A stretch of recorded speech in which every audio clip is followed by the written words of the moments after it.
Hello friends, I am Mr. Ghost, and I am here to help you today. I know, you use these videos to fall asleep. So, before that, like the video and subscribe to the channel. Also, where are you from, and what time are you watching? Now get comfortable, and relax. I still remember the night I saw that shape in the corner. It was late, maybe a little after midnight, and the apartment felt quieter than usual. I was in my small bedroom, hunched over my old computer, browsing random websites. My father was in his room. We shared this cramped place because neither of us could afford our own place at the time. The walls were thin, and I could hear him shifting around in his bed sometimes, clearing his throat or coughing. He was getting older, and it was normal for him to go to sleep early. I had my headphones on, half listening to some music, not too loud because I didn't want to disturb him. The day had been long, but it was the kind of night where I felt some urge to stay awake. My desk was tucked against one wall, and the bed was right behind me, taking up most of the space. Clothes were piled in a corner, and the curtains were half closed, letting in a thin slice of moonlight. The glow from the computer monitor lit up my face and the immediate area around me. Everything else was dark. I was about to shut down the computer when I heard something outside my room. It sounded like a person calling my name. It wasn't exactly my father's voice, but more like a muffled whisper. I remember pausing my music and waiting to hear it again. My heart rate picked up. For a second, I thought maybe I'd imagined it. Then I heard it again. It was low, but clear. I pulled off my headphones and stared at my bedroom door. The apartment was old, with peeling paint and dusty corners. The door frame was slightly off balance, so sometimes the door would stick. I got up, feeling a chill on my arms, and walked over. My fingers felt sweaty against the doorknob. I turned it slowly and opened the door, expecting to see my father standing there, or maybe just an empty hallway. The hallway was dimly lit by a cheap overhead bulb that was about to burn out. It flickered sometimes, giving the corridor a shaky glow. I took a step forward, listening for any sign of my father moving around, but I didn't hear him. His door was shut. The living room was to my left. A cramped space, with an old couch, and a coffee table piled with newspaper. I could smell the stale air. We didn't open the windows much, because the street outside was noisy and always smelled like garbage. The walls were a dull beige with stains. I heard a faint rustling sound, like fabric moving against the floor. It came from the far corner of the living room, the one closest to the window. The lamp in there was off, so that corner was mostly in shadow. I stepped into the living room, feeling the worn-out carpet under my feet. My eyes struggled to adjust to the darkness. There was a thin streak of light from the street lamp outside, cutting across the floor. It allowed me to see that corner just enough to notice something was there, crouched low to the ground. My stomach knotted up. The figure was small, like someone folded in on themselves, arms tucked in, head bent down. I felt my breath hitch in my throat. My first instinct was to flip on the light, but I didn't move. I stood there frozen, just trying to make sense of what I was seeing. The figure wore what looked like a dirty old nightgown. It hung loosely around a body that didn't quite look right. The limbs seemed too thin, and the fabric looked torn around the edges. The hair, or what I assumed was hair, was so messy that it blended with the darkness. I opened my mouth to speak, but nothing came out. My heartbeat hammered in my chest, and I could feel my palms getting damp. A part of me wanted to step back and close the door, but I was too shocked to move. I felt a cold sweat trickling down my forehead. The air felt heavy. It was harder to breathe, like the room had been drained of oxygen. My mind raced with questions. Was this an intruder? Was I having some kind of hallucination? Then the figure moved. It didn't stand up, but its head twitched to one side. I heard a faint crack, like a joint popping. The movement was quick, almost jerky. My knees felt weak. I tried to call out for my father, but my voice was stuck. I could only manage a choked sound in my throat. Everything happened in a matter of seconds. I blinked and suddenly the corner was empty. The figure was just gone. No sound, no flash, nothing. One moment it was there, hunched over, and the next it wasn't. I stood there, confused, my heart pounding like a drum. My breath came in short gasps. I flipped on the living room light. Then my hand almost shook as I reached for the switch. The lamp buzzed to life, casting a weak yellow light over the old couch and cluttered coffee table.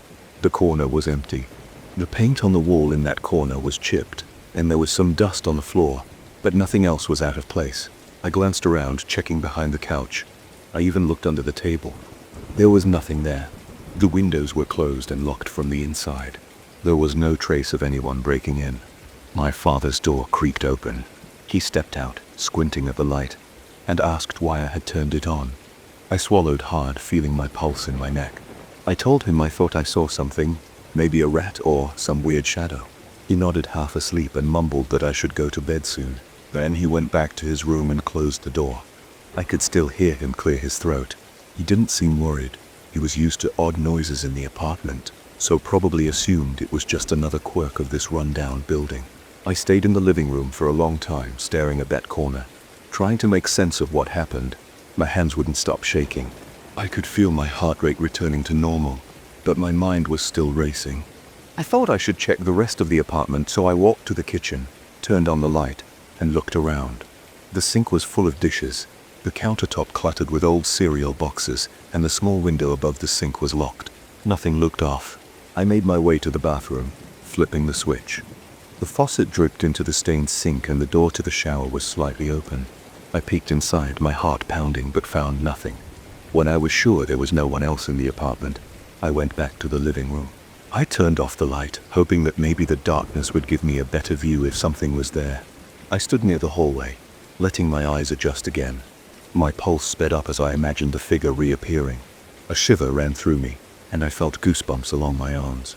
But the corner stayed empty. The air still felt a bit heavy, though. I breathed in and out, trying to calm myself. Eventually, I told myself I was tired and just seeing things. I walked back to my room and closed the door behind me. Once inside, I couldn't concentrate on anything else.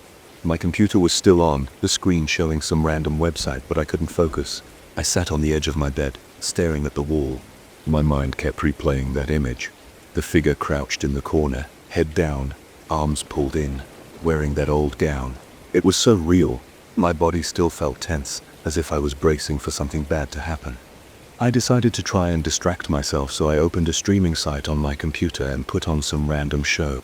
I kept the volume low. Every few seconds I paused it and listened for any sound in the apartment. But there was nothing. Just the faint hum of the fridge and an occasional cough from my father's room. After about an hour of trying to watch that show, I gave up. I was too wound up. I turned off the computer and lay in bed, staring at the ceiling. The darkness felt thicker than usual, and every small creak made my heart skip a beat. The next morning, I woke up later than usual, feeling groggy. My father was in the kitchen, making coffee. He glanced at me and asked if I slept well. I shrugged, not sure what to say. He seemed normal, dressed in his usual shirt and pants, reading the newspaper at the table. I poured myself a cup of coffee. Still, I felt shaky. I kept thinking about telling him what I really saw, but I didn't want him to worry. Besides, I wasn't even sure if it was real. I walked to the living room and stood in front of that corner. In the daylight, it looked grimy, the paint peeling in strips.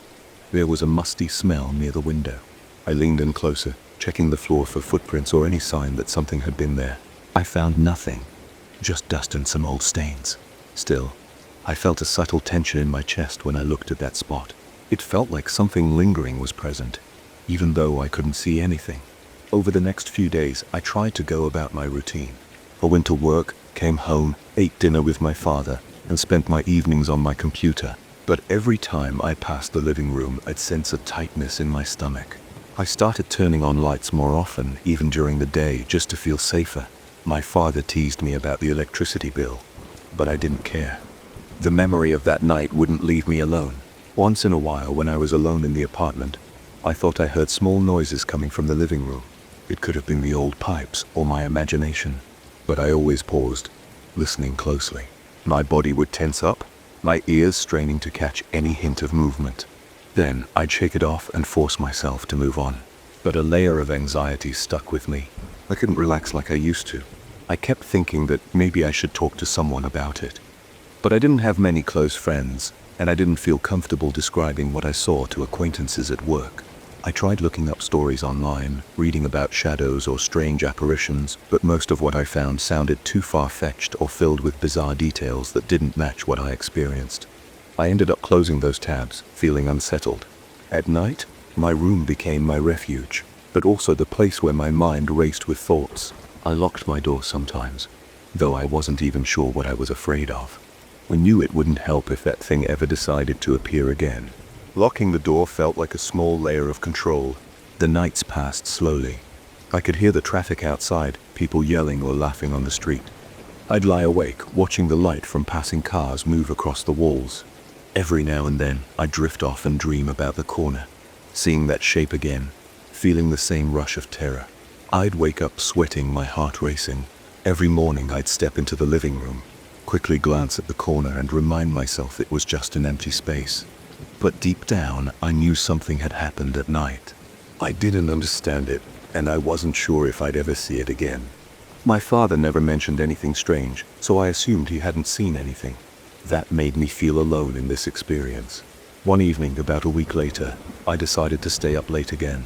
My father was already asleep. I turned off most of the lights, leaving only a small lamp in my bedroom. I opened my door just enough so I could see into the hallway. I wanted to test myself. Part of me was terrified, but another part needed to know if this was real or just a momentary hallucination. Midnight came. I could hear the pipes rattling a bit like they always did in this old building. I stared at the hallway. The living room light was off, so that corner was dark. After a while, my back started to hurt from sitting at my desk, so I stood up and leaned on the doorframe. I listened closely for any sound. My heart pounded, and I felt a knot in my stomach.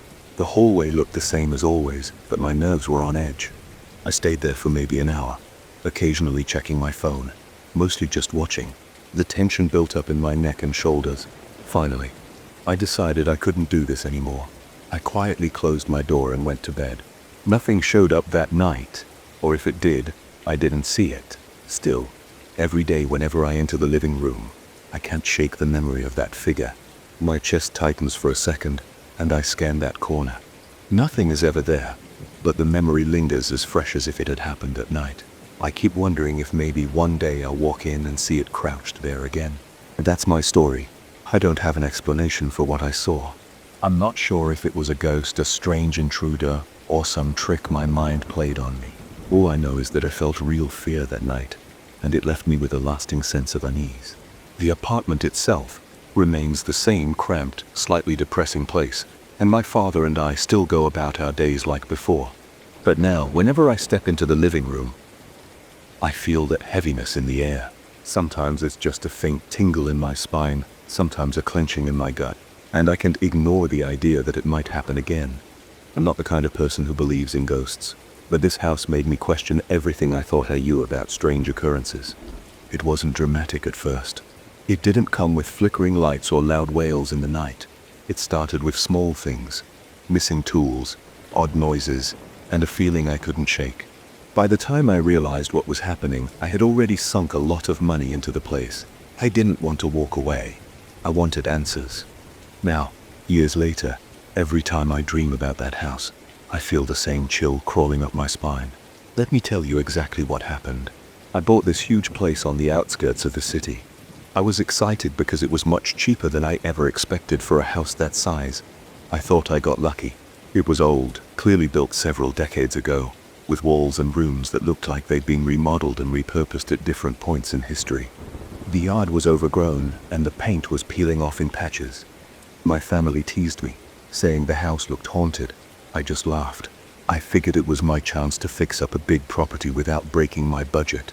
On the first day of renovations, I brought in a few workers I'd hired. We started ripping out old cabinets in the kitchen. While we were busy, I realized I couldn't find my measuring tape. I asked the workers if they'd taken it, but nobody had. We checked the counters inside boxes, even under some piles of debris. Nothing. Eventually, I gave up and used a different measuring tape. I told myself I was just disorganized, but the same thing happened again the next day. This time, it was my hammer. I had set it down on the living room floor when I heard someone calling me from the other side of the house. When I got back, the hammer was gone. I only found it a few hours later on a windowsill in one of the upstairs bedrooms. I remembered feeling confused because I hadn't even been in that room that day. Still, I brushed it off as a silly mistake, maybe by one of the workers or by me. I didn't think much more about it. The weeks passed, and small items continued to vanish. Sometimes they reappeared in odd places.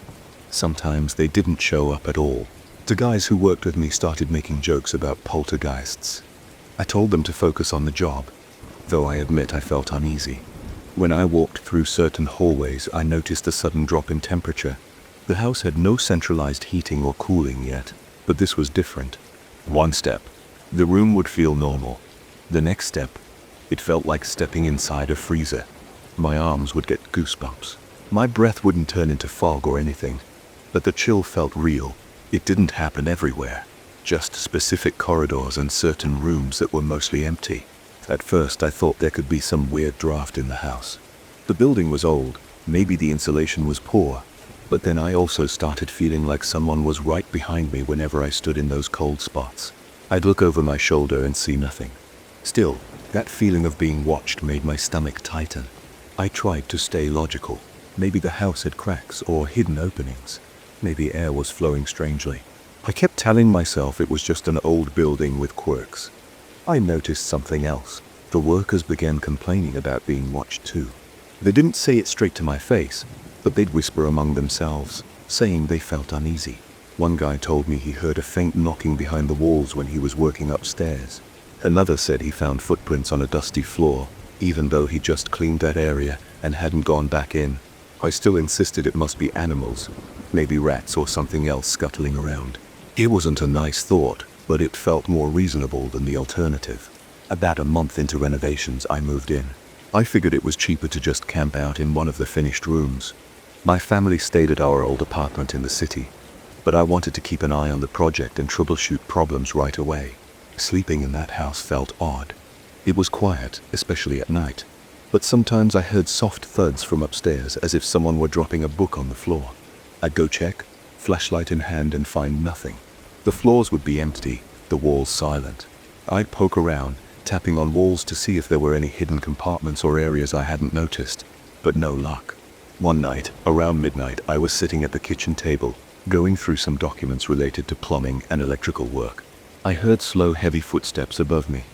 The ceiling creaked step by step, moving from one corner of the upstairs hallway to the other. My heart started pounding. I wanted to think it was just the old house settling, but it sounded exactly like a person walking. I grabbed a flashlight and ran upstairs. The hallway was empty. No one was there. As I stood there, the footsteps started again, almost right beside me, but I couldn't see anything. I felt my chest tighten and my legs got shaky.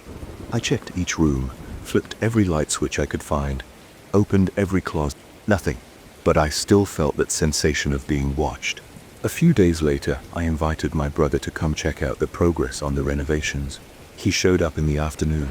We walked around together, looking at the rooms and discussing paint colors.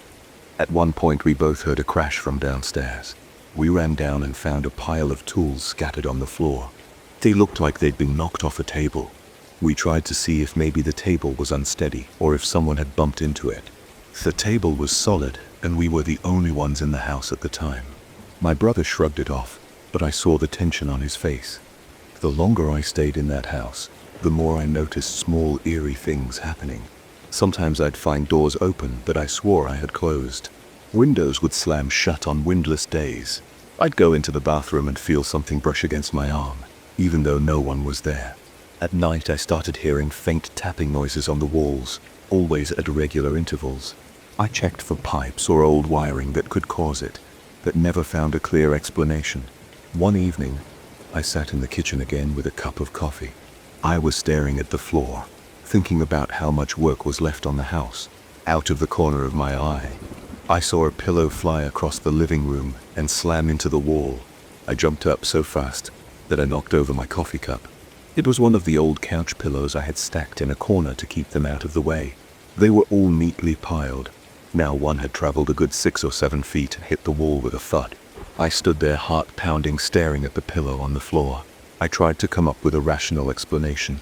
Maybe that I had stacked them poorly, or that I had somehow knocked one with my foot. But I was in the kitchen. There was no reason for a pillow to move like that on its own. After that incident, I started keeping a little bottle of holy water around. I'm not super religious, but I remember my grandmother always kept a small bottle in her cabinet. So I went out and got one from a nearby church. I sprinkled it around the hallways and in the corners of the rooms that felt especially cold. I didn't really believe it would solve anything, but I felt better trying something. Oddly enough, the activity seemed to stop for a few weeks. The house was quieter. Tools stayed where I left them. Doors didn't open by themselves. The cold spots were still there, but they felt less severe. I began thinking maybe the place just needed a little blessing or something along those lines. Those quiet weeks didn't last forever. On a rainy night, I woke up to the sound of scraping along the floor in the hallway. I stayed in my makeshift bedroom listening, afraid to open the door. The scraping went on for about a minute. Then I heard a dull thud against my door. My mouth went dry. I reached for the baseball bat I kept by my bed. I waited, not making a sound. I could hear my own heartbeat in my ears. I counted the seconds. Nothing else happened. I opened the door a crack and looked outside. The hallway light was on. I saw a chair from the dining room standing in the middle of the hall. I had left that chair in the dining room downstairs when I finished dinner earlier. Now it was upstairs and right outside my door. I don't remember carrying it there. I didn't hear anyone carrying it, but there it was. I decided to place the chair back downstairs, as if that would restore some sense of normalcy. I lugged it down step by step, feeling every hair on my neck stand up. I felt like something was lurking nearby, watching me struggle with the chair. When I got back to my room, I locked the door. I barely slept the rest of the night. The next day I called my family and told them about some of the weird stuff going on. I tried to act casual, but I couldn't hide how shaken I felt. They told me to take a break, maybe stay somewhere else for a while. But I was stubborn. I wanted to see the project through. I'd put a lot of money and time into this house. I hoped it was just stress or my imagination getting the better of me, but I kept having disturbing experiences. One afternoon I was repainting the hallway when I heard my name whispered behind me. It was a rough, breathy whisper, like someone was speaking from a dry throat. I spun around, paint roller in hand. The hallway was empty. I felt my stomach flip and I actually shouted, "Who's there?" My voice echoed off the old walls. No response. I checked every room, feeling sweat drip down my back. After that, I started keeping music on my phone as loud as I could, just to drown out any noises I didn't want to hear. Sometimes I felt stupid for being afraid. Other times I felt like I had a right to be bare because these events were happening more often. Doors would rattle in the middle of the night. I'd hear footsteps pacing back and forth in the upstairs hallway. My tools would end up in strange places, like stuffed behind the water heater or placed inside an empty closet. I got used to the possibility that when I set something down, I might have to search an entire floor to find it again. Months passed and the major renovations were finally done. I moved the rest of my belongings into the house and tried to make it feel like a home. Still, whenever I walked through certain corridors, I felt that chill. Sometimes I felt as if something was inches away from my shoulder, matching my stride. My family visited, but they never stayed overnight. They felt uneasy too. They'd laugh it off during the day, but when dusk fell, they'd make excuses to leave. I never saw any figure or shape. I only heard noises and felt chills. The scariest moments were the nights when the footsteps sounded like they were right outside my bedroom door. I didn't want to open the door and look because I knew I'd see nothing. Yet the tension felt crushing, as if someone was standing there evaluating me, waiting for me to do something. Over time, I learned to coexist with the strange energy in the house. I kept that bottle of holy water nearby just in case. Some days were normal with no incidents at all. Other days, I'd walk into a room and find a drawer pulled out or a piece of furniture slightly moved, as if someone had shoved it from behind. I never found a clear explanation. I checked the house's history, finding no major tragedies or anything that stood out. It was just an old building that had seen a lot of residents over the decades. Eventually, I decided to move on. I stayed in that house for a few years, but never felt completely at ease. My family was always on edge when they visited. I sold the property. The sale price wasn't great, but I figured it was time to cut my losses. The new owner didn't ask many questions, and I didn't volunteer details about the odd happenings. Now when I look back, I wish I could say I solved the mystery, but I have no conclusion. Sometimes I still dream about the place. In those dreams, I'm walking through the cold hallways. I can hear the floor creaking behind me and feel that stare burning into the back of my head. I always wake up with a knot in my stomach, my shirt damp with sweat. Even though I'm gone from that house, the memory hasn't let me go. That's all I can say. There was something there, Something that didn't want me around, or maybe something trying to get my attention. I don't know. All I do know is that if you ask me about real-life hauntings, I won't laugh anymore. I lived with it, and I'll never forget that feeling of cold, watchful eyes on me in my own home. I moved into that old Victorian house on a rainy afternoon. The real estate agent kept smiling, but I noticed she skipped any mention of the attic. She highlighted the renovated kitchen, the spacious dining room, and the decent plumbing. She told me about the age of the place, late 1800s, lots of original fixtures. She never once said a word about the top floor. I thought that was odd, but I didn't ask.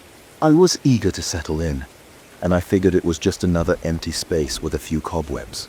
That assumption turned out to be wrong.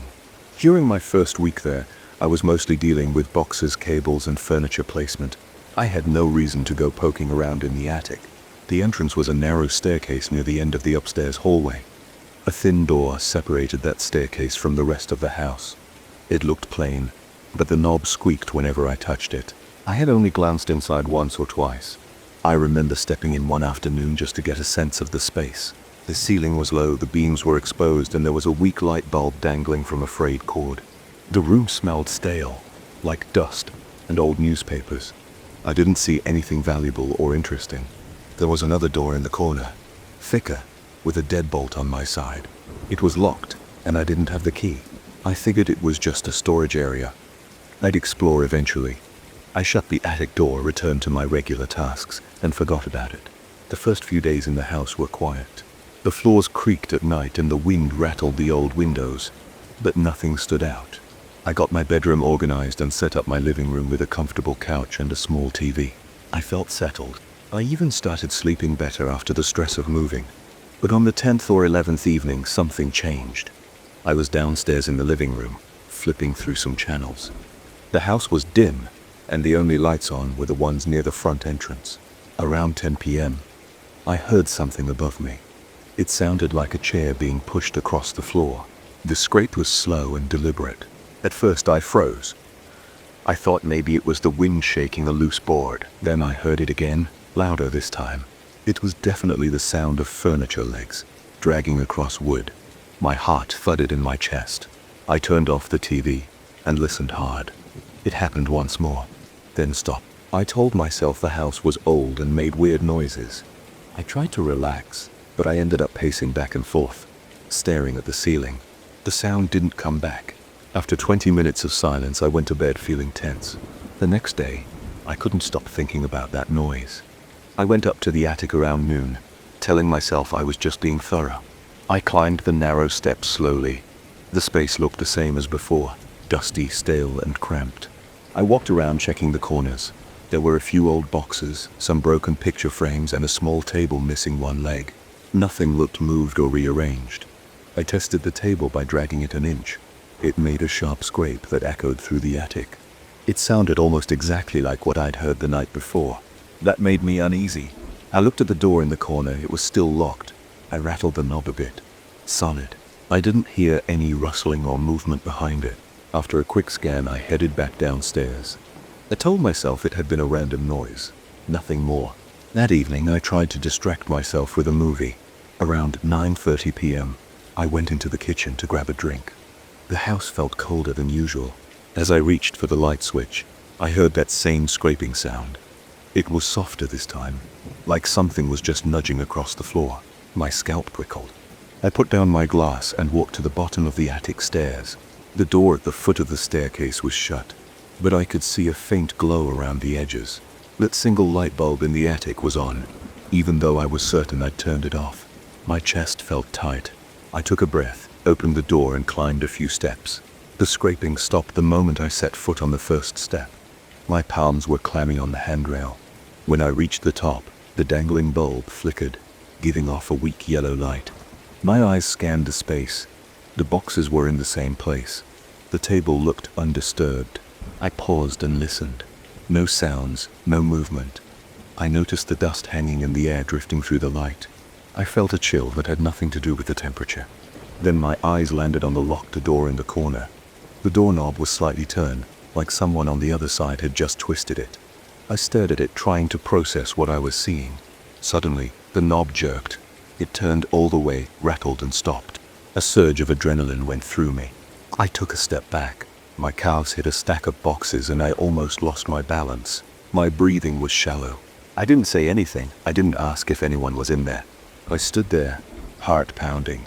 The knob slowly turned back to its original position and went still. My throat felt dry and I could barely swallow. After a few seconds of silence, I backed up toward the stairs. My steps were shaky, and each tread creaked under my weight. I didn't hear anything else. No voice, no footstep. I hurried out, closed the attic door behind me, and locked it with the small latch on the outside. I stood in the hallway for a moment, trying to calm down. My head buzzed with questions I couldn't answer. Did someone break in? Was there a hidden entrance? Maybe the space behind that door led to an old crawl space, or a second staircase. I thought about calling the police but felt stupid. There was no evidence of a break-in. None of the windows were shattered, and the attic door looked untouched, aside from some scratches on the frame that might have been there for years. I told myself I'd check it in the morning when the sunlight would make me feel braver. That night, I locked my bedroom door. I jumped at every little creak. I barely slept. The few times I drifted off, I jerked awake at the slightest noise. Around 3 a.m. I heard faint tapping from above. It wasn't as loud as before, more like someone was pacing. I listened, heart thudding, until it stopped. By the time the sun came up, I felt exhausted. In the morning, I forced myself back upstairs. I wanted to see if I had missed some detail that explained all this. I brought a flashlight and a hammer, just in case I needed to pry something open. The attic was bright with morning light coming through a small window on the north wall. I walked to the locked door. I noticed fresh scratches around the knob. There were small gouges, like someone had tried to force the lock from the inside. I knelt down and pressed my ear against the wood. Nothing. I considered breaking the lock, but something about that thought made my stomach tighten. I wasn't sure I wanted to see what was in there. The rational side of me kept saying there had to be a normal explanation. Maybe an animal had gotten stuck. Maybe a stray cat had found its way in. But I'd never heard a cat twist a doorknob before. I decided to add another layer of security. I found a padlock in one of my toolboxes, drilled a small bracket into the outside frame, and attached the padlock. Now the door had 2 locks from my side. I felt safer after doing that. I told myself that if it was an animal, it couldn't get past both locks. I poked around the rest of the attic. I found nothing but dust and a few scattered magazines from decades ago. I went back downstairs and tried to move on with my day. Over the next week, I started avoiding the attic. I didn't hear noises every single night, but every few days something would happen. A scraping sound, a soft thud, or a faint shuffle.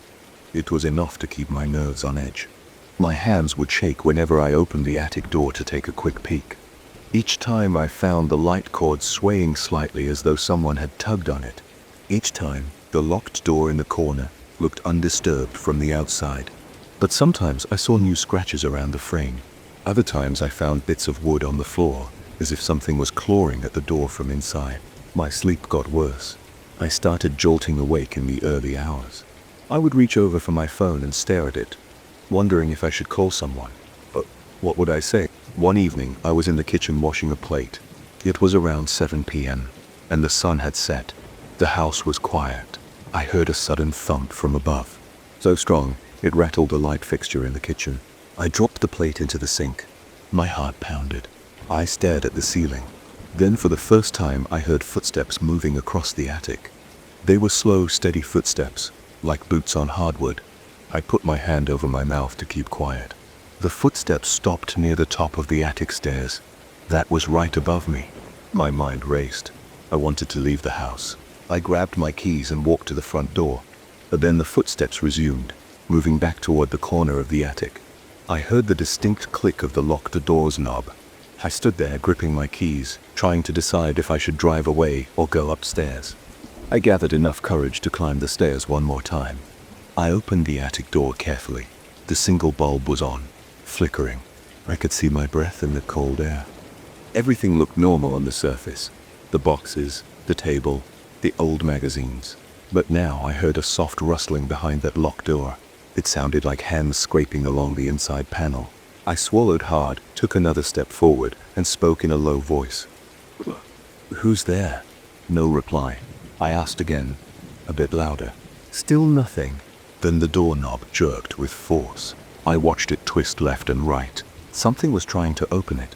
My heart hammered. I took 2 steps back, turned around and rushed down the stairs. My shoulders felt stiff, and my stomach was in knots. From that point on, I couldn't deny there was something in there. I didn't know if it was a person or something else. I decided to lock the attic door from the hallway side as well. So now, there were latches on the outside attic entrance and 2 locks on the door in the corner upstairs. It felt like overkill, but I didn't care. I couldn't sleep unless I knew everything was secure. My plan was to stay in the house until I could find a new place. I wasn't going to explore further. I just wanted to get through my lease without going insane. I avoided the attic after that. I ignored the noises as best I could.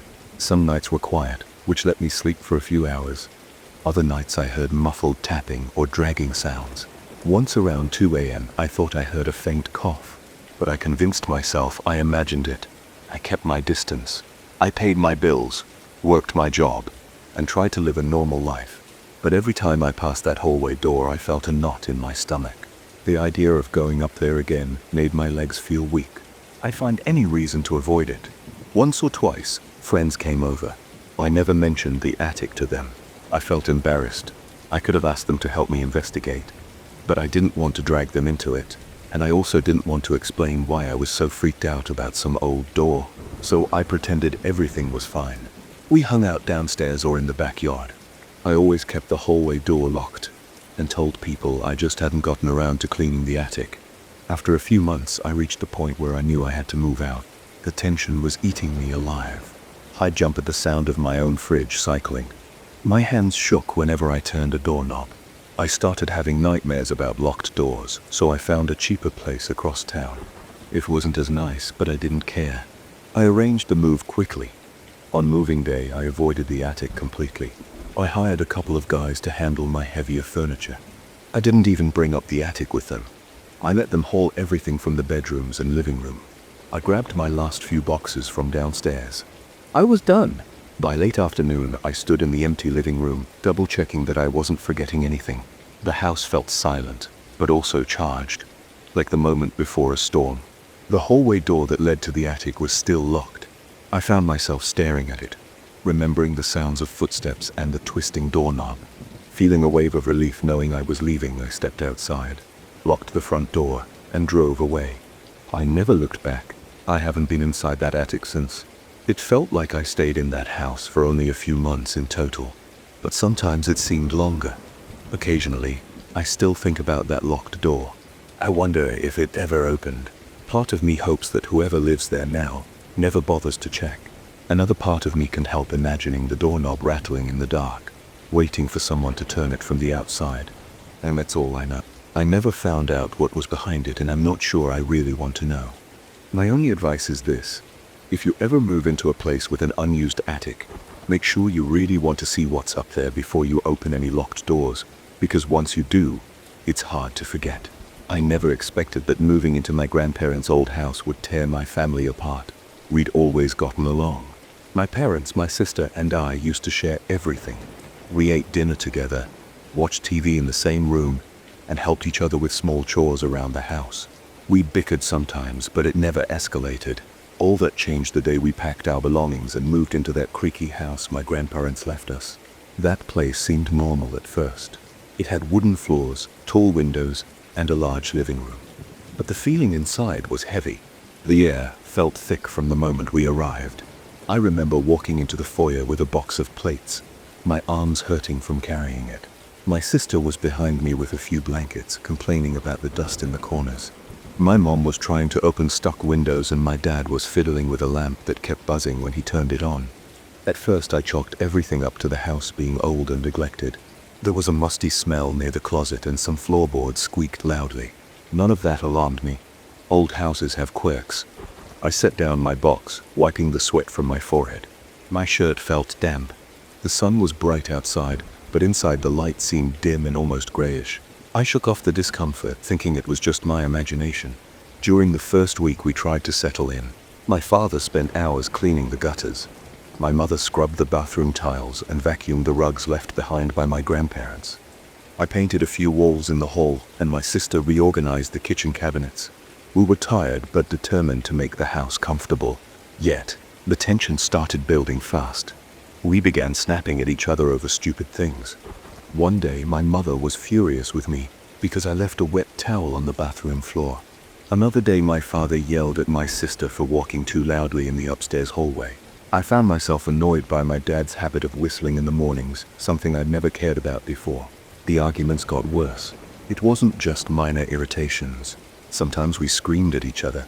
Our voices echoed down the hall, and nobody seemed to calm down. After each fight, we would retreat to our rooms in silence. There was a strange heaviness in my chest whenever we quarreled. It felt like a tightness that lingered for hours. I started avoiding common areas because I didn't want to get dragged into more conflict. My sister did the same. My parents tried to keep some sense of normalcy by suggesting we watch a movie together.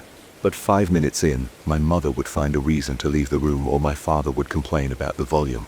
Then they would start bickering. I would stand up and go to my bedroom frustrated and confused. Around the second week, I began hearing faint voices. It happened in quiet moments, usually when I was alone in the living room or kitchen. At first, I thought it was just the old pipes or maybe the wind outside. But there was no wind. I'd be washing dishes, and I'd hear what sounded like someone saying my name in the next room. The voice was low and drawn out. When I dried my hands and went to check, I found nobody there. My parents might be upstairs, or my sister might be taking out the trash. But that voice sounded so close. Sometimes it sounded like more than one person mumbling. I couldn't catch specific words. It was like a low hum that rose and fell without forming clear sentences. These incidents made me jumpy. My heart rate would spike, and I would freeze in place for a few seconds. Then I would try to dismiss it. I told myself it was just my mind playing tricks. I was already stressed because of the constant arguments. But I couldn't deny the cold feeling that spread through my body each time I heard those voices. My arms would get goosebumps, and my mouth would go dry. I tried telling my sister about it. She gave me a blank stare and said she occasionally heard weird creaks at night. But she hadn't heard voices. She told me to rest more and stop overthinking. Then the chandelier in the dining room started acting up. It was a big chandelier with old-style bulbs. Sometimes when I glanced at it from the corner of my eye, I would see it flicker. But whenever I looked straight at it, the flicker stopped. I thought the wires were faulty, so I tried changing the bulbs. Nothing changed. I tested the switch. It worked fine. Yet, in my peripheral vision, the light would dim for a split second and then brighten again. My dad said he noticed the same thing once or twice, but he blamed it on the wiring in the house. I wasn't so sure. By the third week, we had another strange problem. Doors around the house kept slamming at odd times. Sometimes it would be the bathroom door. Other times the door to the guest bedroom would shut on its own. There was no strong draft, the windows were closed, and the corridors weren't windy. These doors would slam with force, making a sharp crack that echoed through the walls. Each time it happened, I felt a jolt in my stomach. My heart would pound, and I would stand there staring at the door. I tried explaining it logically. Houses settle, wood expands or contracts with temperature changes. But I never felt a breeze or saw any reason for the door to move that violently. The strangest part was how these events seemed tied to our moods. If we were in a foul mood, the house felt darker, and the slamming happened more often. When one of us yelled, I swore I heard faint footsteps in the hallway. Few times, I rushed to the hallway to see if someone was there. I found nothing. My mother started complaining about headaches, and my father looked worn out. They snapped at each other for the smallest issues. My sister refused to stay in the living room alone. She said she felt watched. One afternoon, I was searching for my car keys. I could have sworn I left them on the coffee table in the living room. I remember placing them there because I needed to drive to the hardware store. When I walked into the living room, the keys were gone. I checked the couches, the shelves, and the floor. I got frustrated and shouted for my parents. Nobody answered. I spent 20 minutes turning that room upside down. I found the keys later in the hallway on the floor near the front door. I had no memory of dropping them there. It made no sense. I felt a chill in my neck, and my shoulders stiffened. My gut told me something was off. That night, the tension became worse. My dad snored loudly, and my mom would nudge him, cursing under her breath. My sister had trouble sleeping. She stayed up late, pacing in her room. I heard her footsteps back and forth, hour after hour. I couldn't rest either. I heard soft creaks from the staircase at random intervals. I got up and checked a couple of times. I found nothing, but each time I stood there feeling a heavy weight in my chest. My heartbeat seemed so loud in my own ears. One evening, after a heated argument with my father about the misplaced toolbox, I went downstairs to the kitchen for water. My throat felt dry and tight. I noticed a whispering sound near the kitchen window close to the sink. I froze in front of the sink, my hand gripping the faucet handle. The whispering was steady, like two people talking under their breath. I heard a faint hiss. My scalp tingled and my eyes started tearing up, not from sadness but from raw tension. My breathing became shallow. I wanted to move away from that spot, but my legs felt heavy. I forced myself to turn around and flick on the overhead light. The sound stopped abruptly. I just stood there, my hand shaking as I held the glass of water. I downed the water in one gulp and went straight to my bedroom without a word. My mom tried to ignore everything. She was in denial about the voices and the slamming doors. But even she started showing signs of anxiety. She lost weight, ate less. My father acted gruff and impatient. He yelled at small inconveniences. He banged his fist on the table if dinner was late. My sister was on edge, snapping at me if I asked a simple question. I felt it too. I caught myself glaring at my reflection in the bathroom mirror. My shoulders tensed, my fists clenched. The mirror was old, with some spots of discoloration, and I hated looking at my own face in it. I didn't like who I was becoming. One afternoon, I decided to check the attic. My grandparents used to store random stuff up there, but I hadn't been inside since we moved in. I climbed the narrow staircase and felt the air become stale and hot. My shirt stuck to my back. The attic was dimly lit by a small window on the far side. I saw old trunks, boxes, and furniture covered in dusty sheets. Each step I took made the wooden boards groan. I tried to find anything that might explain the strange noises or flickering lights. Maybe there was a wiring panel up there, or some rodents messing with the insulation. I poked around carefully, lifting sheets and opening boxes. I found nothing unusual except for a few family mementos, old photo albums, out-of-date clothes, and some letters my grandparents kept. I felt a twinge of guilt reading the letters without permission, so I put them back. The smell of stale air made me cough. I noticed an odd silence in the attic, as if everything outside had vanished. No wind, no voices, no footsteps. I felt calmer up there, but also uneasy. My heart beat faster the longer I stayed. I couldn't see any reason for the events happening downstairs. I left the attic feeling frustrated. As the weeks passed, the house affected me more and more. I started having trouble focusing on work. I felt exhausted even after a full night's sleep. My muscles felt stiff. Sometimes I woke up sweating, my heart pounding. I dreamed about hearing those whispers right against my ear. In the dream I tried to scream, but no sound came out. Then I would wake up in a panic. My mouth felt dry, and my pillow was damp from sweat. My sister complained about similar nightmares. She said she dreamt about doors slamming over and over. My mom avoided talking about any dreams, but I noticed her hands shaking when she poured coffee in the morning. We were all on edge. One night, my father lost his temper when the hallway light went out. He stomped around the living room, muttering curses. I tried to talk to him, but he ignored me. My sister brushed past me with an annoyed look. I felt heat rising in my face. My father and sister started yelling at each other over some missing remote control. I didn't care about the remote. I just wanted some peace. My chest felt tight, and my arms trembled with anger I couldn't place. I wanted to punch a wall or break something. My mother stood by the stairs watching us. Her eyes were wide, and she looked small in her nightgown. She said nothing. I left the living room and went outside, slamming the front door behind me. Outside the air felt crisp and cool. I stood on the porch trying to calm down. My heart pounded in my ears. I looked through the window into the living room. The chandelier light flickered again. Then it went dark for a moment before brightening back up. My sister and father were still arguing. My head ached and I took a deep breath. For a second I wondered if the house was doing this to us. I never believed in haunted houses or curses, but everything felt wrong. It wasn't just the arguments. It was the constant sense of someone watching me, the cold spots, the whispers that seemed to appear in empty rooms. In the final week before we left, I felt a growing sense of dread whenever I stepped inside. The hallway smelled stale, and the floors creaked more than usual.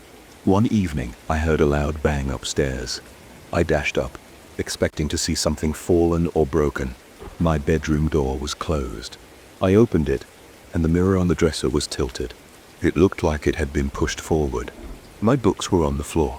Nobody else was upstairs at the time. My arms shook as I picked the books up.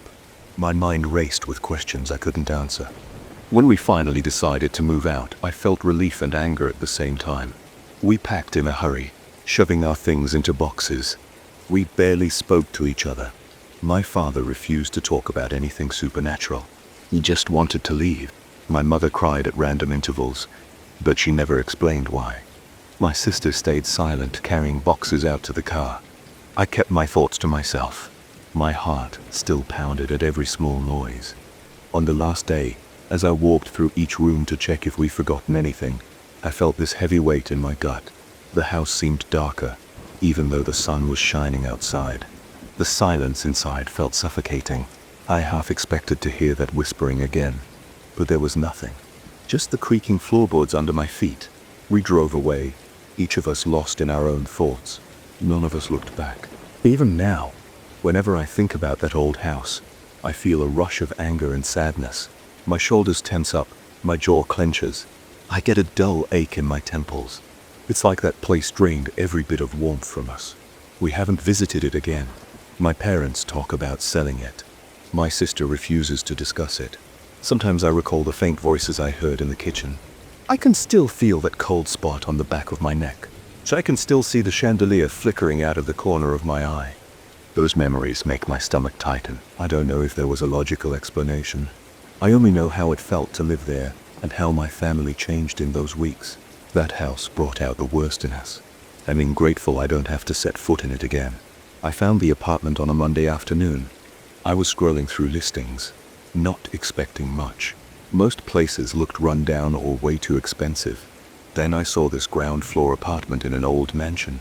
The ad said it was newly renovated, with decent rent and in a quiet neighborhood. It seemed like a good deal. I drove over to check it out the next day. The building was older than I expected, but the outside looked solid. The landlord greeted me at the front door and walked me through the long hallway.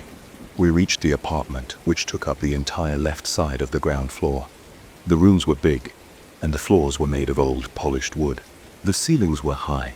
Despite being old, the place felt sturdy. The landlord told me that the upstairs units were vacant, but he planned to rent them out soon. I liked the vibe. It didn't feel creepy at first.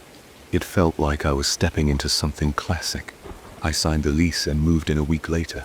For the first month, everything was good. I'd hear normal house sounds at night, pipes rattling a bit, maybe the wind outside. The windows were large, so I got plenty of light during the day. At night, it was quiet. I worked at a small design firm, so I usually came back after 6, made dinner, and relaxed in front of the TV. I had an armchair in the living room and a table in the kitchen. The place wasn't too cluttered. It just felt comfortable. The old architecture gave it a bit of charm, but I didn't pay much attention to that. I was busy with work and settling in. Then one night, around the start of the second month, I was about to fall asleep and I heard footsteps upstairs. They were heavy enough that I could imagine someone walking from one side of the room to the other. At first I thought the landlord rented it out, but he hadn't mentioned anything. The next morning I texted him to ask if anyone had moved in. He said no, the upstairs floor was still empty. I figured maybe he was mistaken, or maybe someone was inspecting the place. I let it go and moved on, but a few nights later the footsteps came back. They started after midnight. They didn't sound like normal creaks. They sounded like someone pacing. There were also noises that reminded me of furniture being dragged. I could hear something scrape across the floor. It was faint but consistent. I got up, turned on all the lights in my apartment and stared at the ceiling. The noises continued for another minute, then stopped.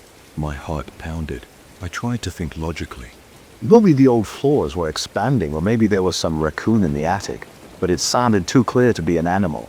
It sounded like actual footsteps and pieces of furniture being moved around.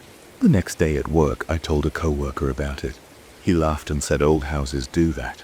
He suggested it was probably the pipes. I nodded and tried to stay calm about it.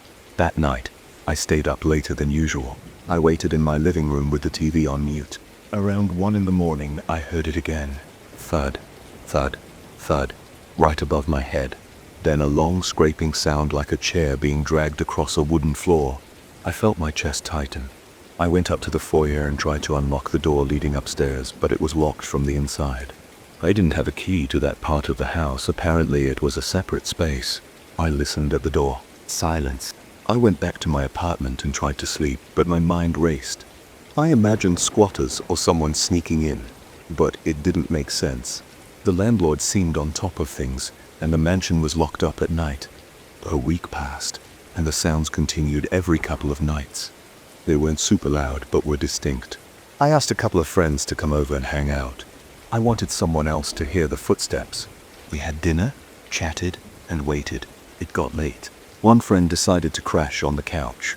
Around 2 in the morning, we heard it thump, thump, thump, thump, followed by a scraping noise. My friend shot up from the couch. He looked at me with wide eyes. I felt relieved that someone else witnessed it. We tiptoed to the front hallway and tried to see if we could spot anything upstairs through the banister. The hallway light was on, but the staircase was dark. We didn't see any movement. The sounds stopped after a few moments. My friend said it sounded like a person walking around.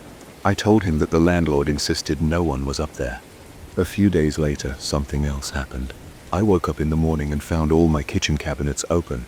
Not just cracked open, but fully wide. The plates and cups inside were still in place, but every door was open. I stood there, confused, before I closed them all. I tried to think if I might have left them open somehow, but I never do that. I told myself maybe I forgot to close them after putting the dishes away the night before, but I was sure I hadn't done that. That same day, I got home from work around 7. The cabinets were closed like normal. I took a shower, watched some TV, and went to bed around 11. When I got up the next morning, all of them were open again. The drawers were open too.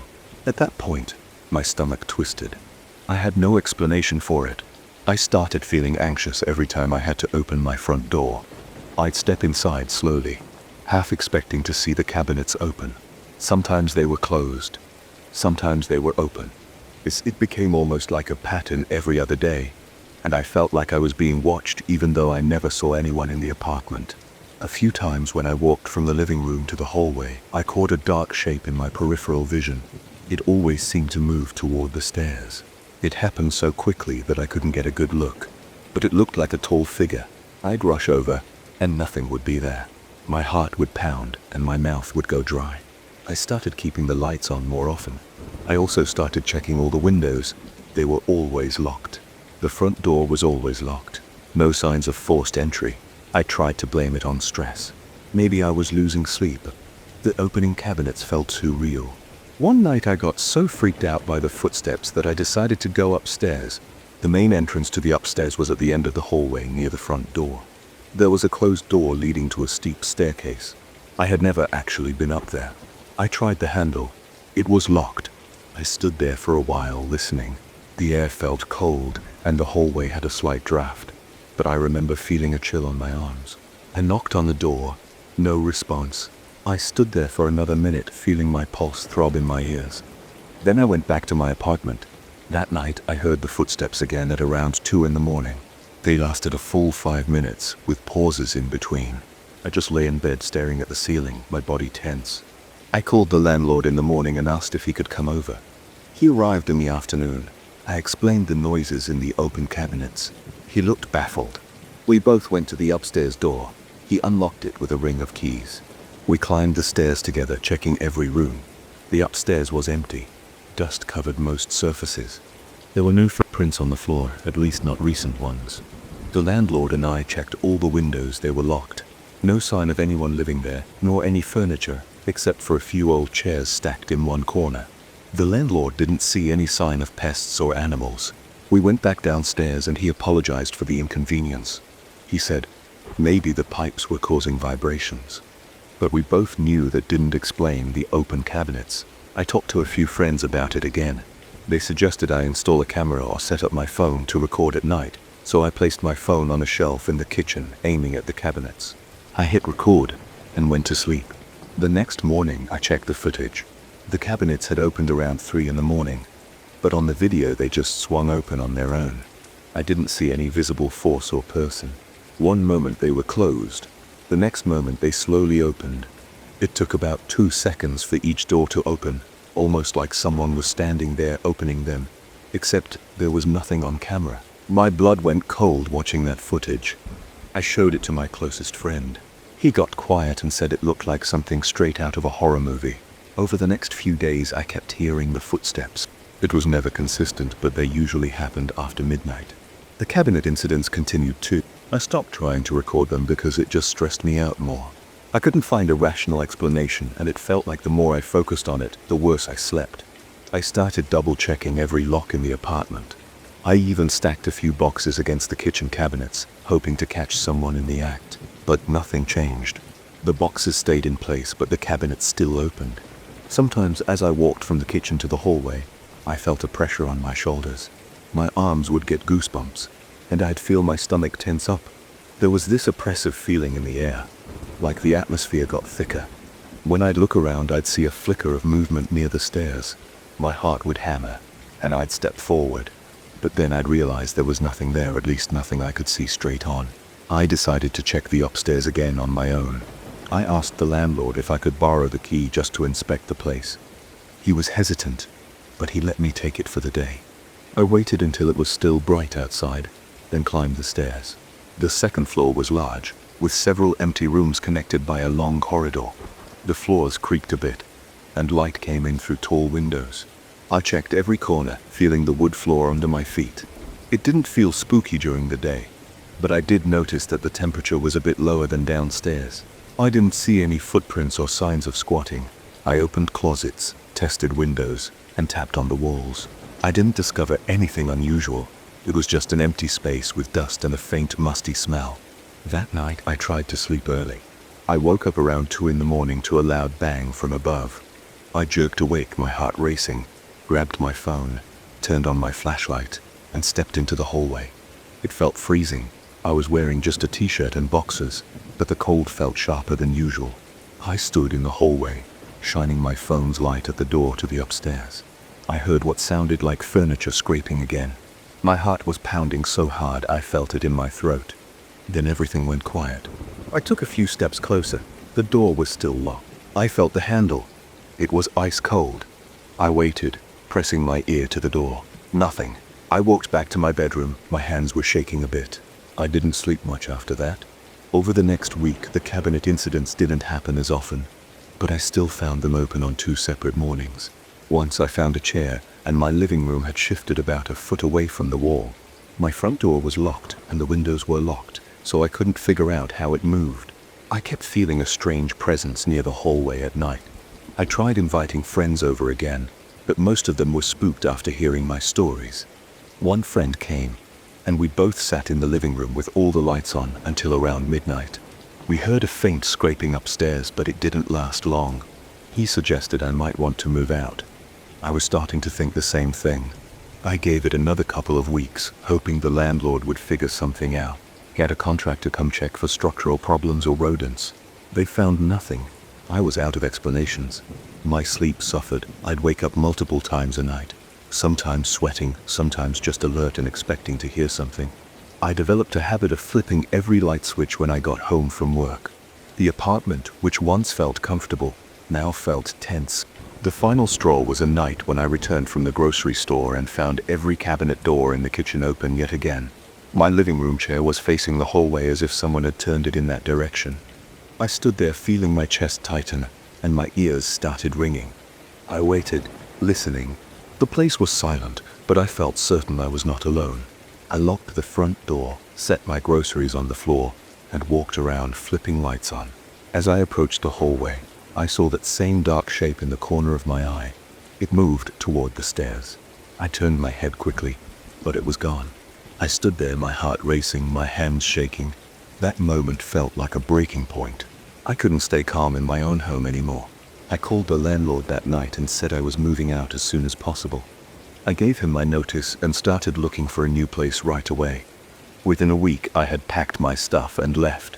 On my last day, I heard those footsteps one more time in the afternoon. It sounded like slow, heavy steps upstairs followed by a quick scraping noise. I just grabbed the last of my boxes and walked out. Not looking back, I still don't know what was going on in that old mansion. I never found a logical explanation for the footsteps or the open cabinets or that shadow I saw. But I'll never forget the feeling of being watched or how the air felt cold and heavy whenever I walked into that hallway. Moving out was the only thing that made sense. I wanted to sleep through the night without the sound of furniture dragging above my head. I wanted to come home and not feel my pulse spike the moment I opened the door. That's all I can tell you. It was an apartment that seemed perfect at first. But after that second month, I couldn't take it anymore. Sometimes I still wonder if anyone ever rented the upstairs. I haven't gone back to find out. I felt something was off the first time I stepped into that old 2-story place. The floors creaked under my boots, and the walls looked discolored in weird ways. I told myself it was just age and poor maintenance, and even convinced myself that old buildings have character. But I couldn't ignore the tightness in my stomach whenever I walked into the main bedroom closet. It felt wrong. It smelled musty and stale, like nobody had opened it for years. And the moment I decided to rip off some of the flaky paint, I discovered those scribbled words. There were jagged, uneven lines of text in a corner. It looked like someone had pressed a pencil, or maybe a small piece of charcoal, into the wall. At first, I only caught random phrases like "no time it hurts" and "lock." The sentences didn't make sense. They were full of broken grammar, repeated words, and smudges. But the emotion was there, pumping out of those lines: fear, pain, confusion. And then it stopped abruptly, like whoever wrote them got dragged away or forced to leave. I'm not a superstitious guy. I never believed in curses or spirits, but those words made me uneasy. They got stuck in my mind. I tried to brush it off. I thought maybe a squatter got into the house before I bought it. It's an old property after all. People sneak in sometimes, and maybe they left those messages. But I saw no footprints in the dust on the floor, and nothing pointed to a break-in. No broken windows, no forced locks. I even checked the front door's deadbolt. Everything looked original and undisturbed. I tried to move on, but I wanted that closet to look normal. So, I scraped away the rest of the paint. My arms got sore from the repetitive motion. Tiny paint chips and dust stuck to my clothes. The chill ran down my arms, even though it was warm in the room. Every so often, I glanced at those words, half expecting them to change when I wasn't looking. They stayed the same, but the feeling that somebody had stood right there, somebody in distress, wouldn't leave me. When I finally removed all the loose paint, I stared at the bare plaster. The scribbles were more extensive than I first saw. There were lines on top of lines, like the person kept trying to rewrite the same phrases in different ways. Some letters were carved into the drywall. Other parts looked rubbed away or scratched off. I didn't make sense of them. It was a mess, but I picked out words like trap, it's cold, and something that might have helped. My throat went dry. I caught myself tapping my foot on the floor, anxious. Then I froze when I realized I wasn't sure why I felt so jumpy. I called a local painting crew to handle the closet. I didn't want to stand in there anymore. I stayed out and let them do their job. They arrived the next morning, 5 of them, all in paint-stained clothes and carrying brushes, rollers, and ladders. I heard them joking around about old houses. One of the guys said he'd seen writing on walls before in abandoned places. Another laughed and asked if the place was haunted. They chuckled. I didn't. I kept quiet. I just wanted the words covered and out of sight. About an hour later, I heard banging around in the closet. So I walked down the hall to see if they needed anything. One of the painters came out looking a little uneasy. He said he'd heard noises in the wall like shuffling, scratching, or movement. He asked if there were rats. I told him I wasn't sure, but I hadn't seen any droppings or chewing anywhere else. He shrugged and went back in. But before he did, I heard him say something about it sounding too deliberate, like somebody tapping from the inside. I felt a knot in my gut at that, but I tried to stay calm. Old pipes can knock, wood can creak. You can hear all kinds of weird echoes in a place that's been standing for decades. They primed and painted the closet walls. It took them the rest of the day. The smell of paint grew heavy in the house, so I opened the windows. I heard fans humming. The guys wrapped up around 5 p.m. One of them shook my hand and said the job was done, but recommended that I get a professional to check for pests or leaks behind those walls. He said it still sounded off to him. I nodded and paid them. I walked back into the bedroom after they left. The closet looked fresh, with smooth, light gray paint. No sign of those scribbles. But when I stepped in, I felt a shiver, like a sudden draft. My eyes watered from the paint fumes, but I also felt a sting of anxiety. I turned around and walked out, telling myself I needed fresh air. That night, I stayed up. My mattress was on the floor because I still hadn't set up the bed frame. I tried to relax. I watched some videos on my phone. I scrolled through social media. Around midnight, I heard a low creaking noise, like a slow dragging sound that moved from one end of the wall to the other. I held my breath. My body tensed and I felt the hair on my arm stand up. I thought maybe the house was settling, or maybe the pipes were cooling down, but it felt too unnatural, too long. Then it stopped. I tried to ignore it. I forced my eyes shut and kept telling myself that everything was fine, that the paint job fixed it, that I was just psyching myself out. But I kept replaying those scribbled words in my mind. Help. Trapped. It's cold. My imagination ran wild, picturing some unknown person stuck behind the walls. But that made no sense, and I tried to dismiss it. Eventually, I passed out from exhaustion. The next day, I felt a little foolish about my nervousness. In daylight, everything seemed normal. The closet looked neat. There was no sign of anything unusual. I went about unpacking more boxes, hooking up my TV in the living room, and setting up a small desk in the spare room. I spent a few hours messing with my internet connection. By afternoon, my back was sore and I was sweaty from carrying stuff up and down the stairs. I decided to take a break and get a glass of water. As I walked past the bedroom closet, I stopped. I wasn't even sure why, but I felt a tingle along my neck. The door was closed. I placed my hand on the doorknob just to check if something felt different. The metal felt cold.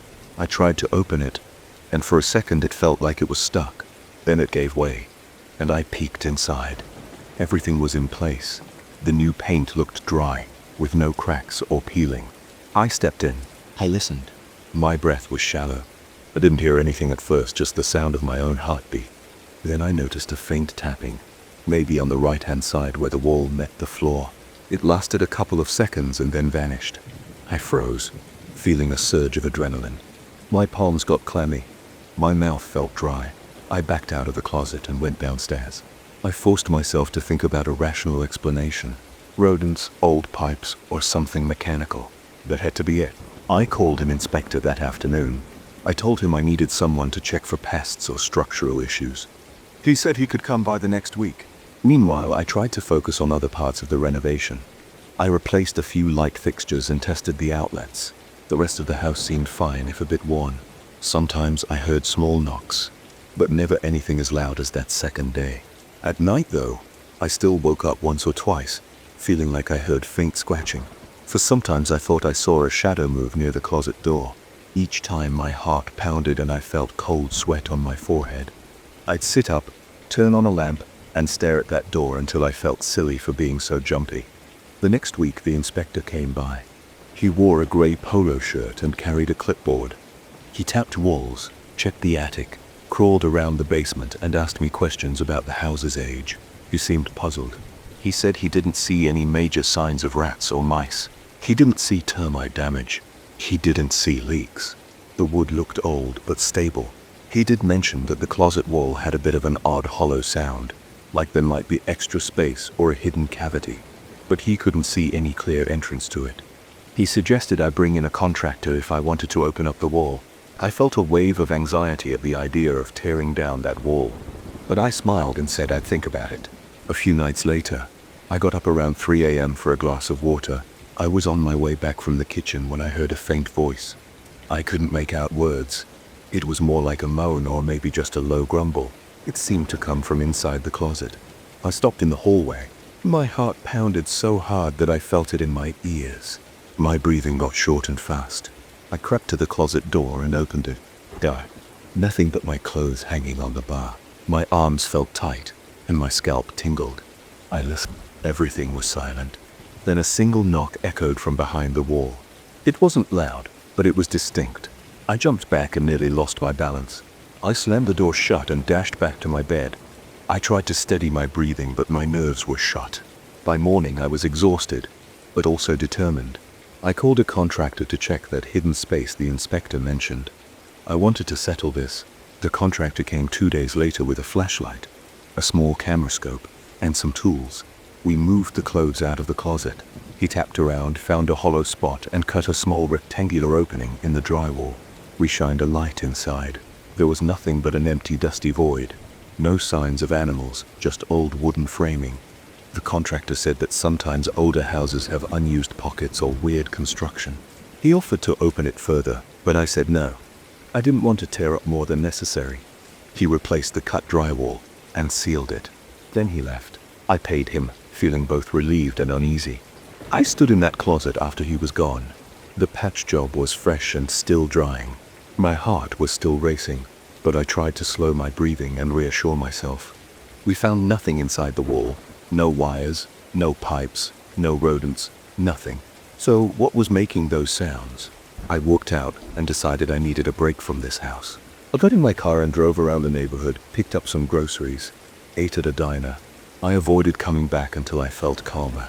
That evening I forced myself to go through a normal routine. I cooked pasta, watched some sports highlights, and took a shower. The feeling of hot water on my back helped me relax. Then I went upstairs to the bedroom. The closet door was slightly ajar. I hadn't left it that way. My stomach clenched. I told myself it might have been the contractor earlier. Maybe he didn't close it firmly. I approached the door and I heard a faint scraping noise, like something sliding on the floor. I flung the door open and flicked on the light switch. The closet was empty. My clothes were still on the rod, and nothing was on the floor. The new drywall patch looked intact. The scraping sound stopped. I forced myself to speak out loud. I said, "Who's there?" My voice sounded tense and shaky. I heard my own pulse in my ears. No answer, no noise, just my rapid breathing. I stared at the walls and the ceiling.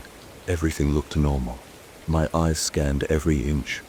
Then I stepped back, shut the door, and went to bed. I couldn't sleep well. I kept tossing and turning, feeling prickles on my skin.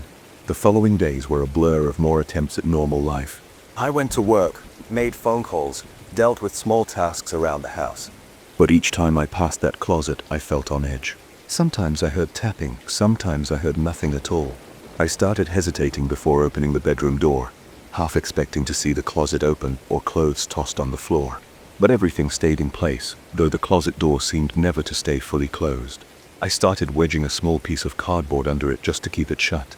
That helped me sleep a bit better, at least for a few nights. One afternoon, I decided to check the text under the new paint. Maybe I could see the outlines. I grabbed a strong flashlight and aimed it along the closet wall. I noticed a few faint ridges under the paint where the original writing had been carved. My heart beat faster as I traced the edges with my fingertip. I made out partial letters. That same dread filled my chest. It made me sweat. I didn't understand why I felt so threatened, but I did.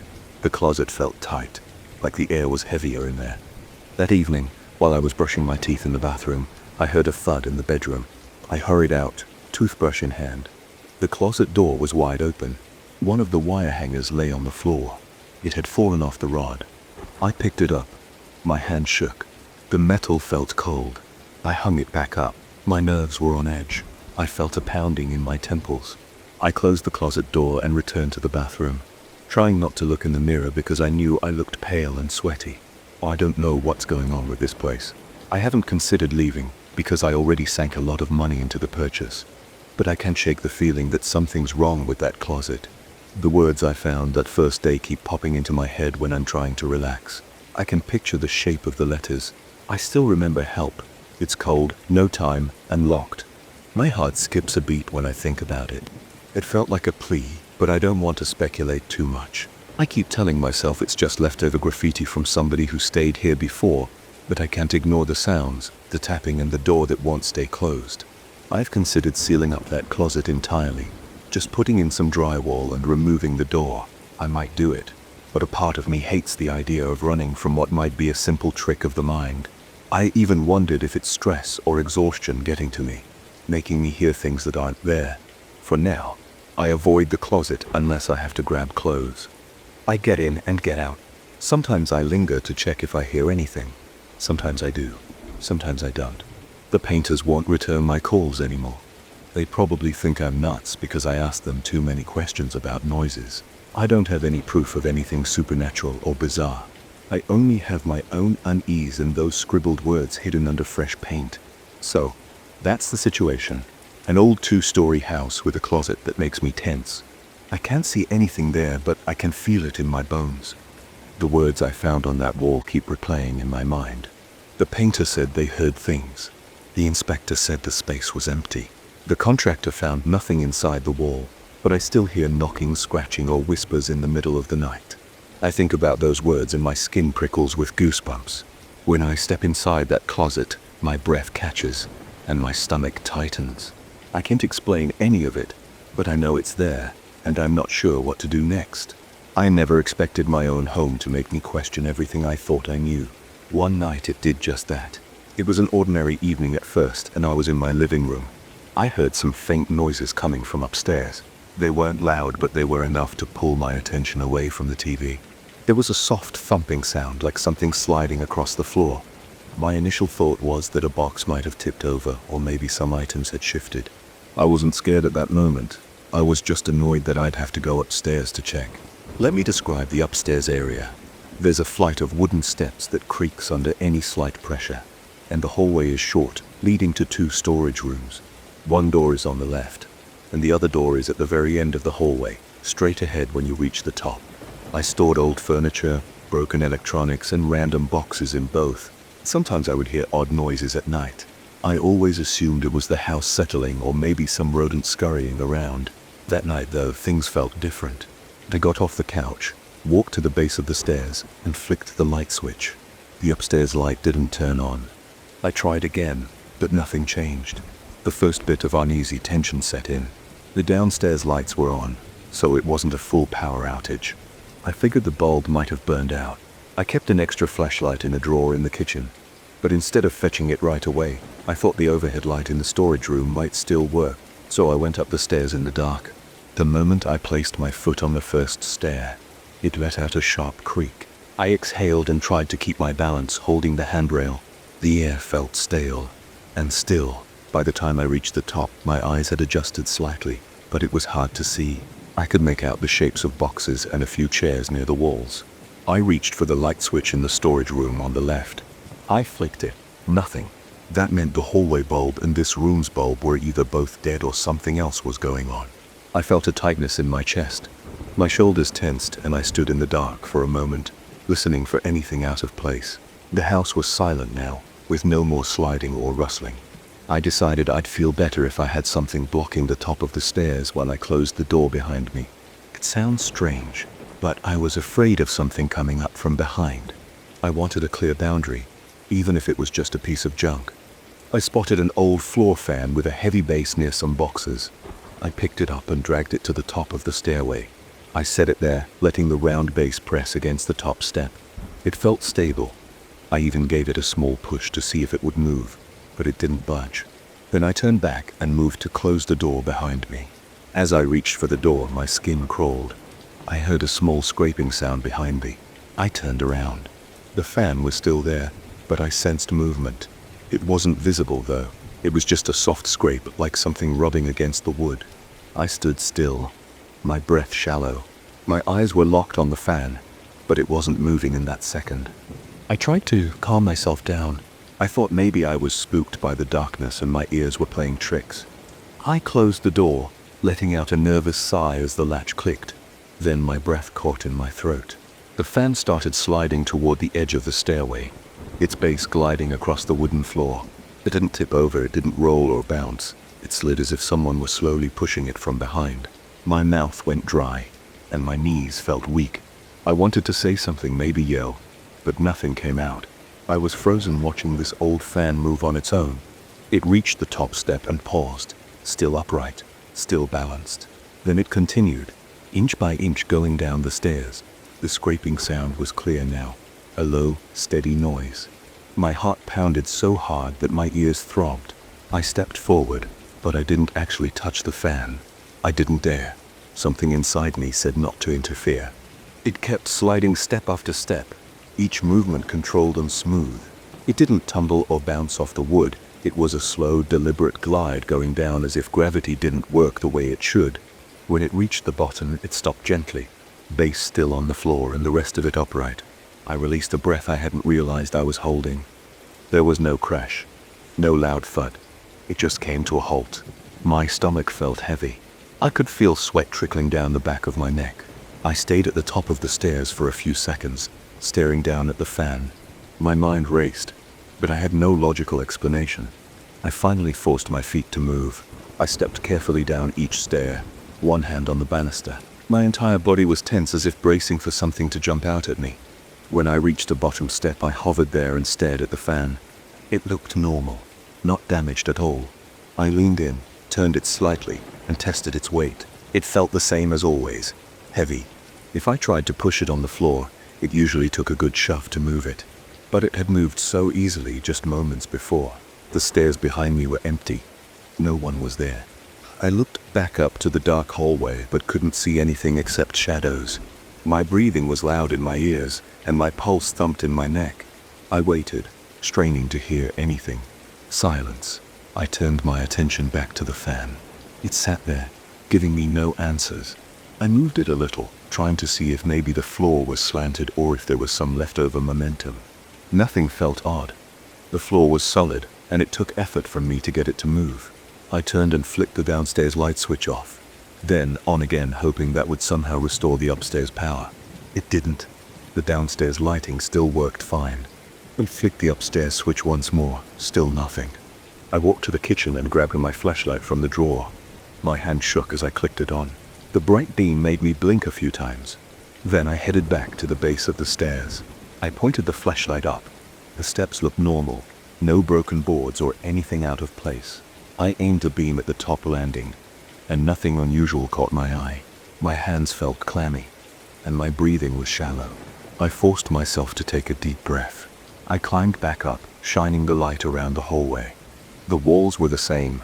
The boxes stood where I'd left them. The air was a bit colder than usual, but I figured that might just be my nerves. I went into the storage room on the left, scanning the corners.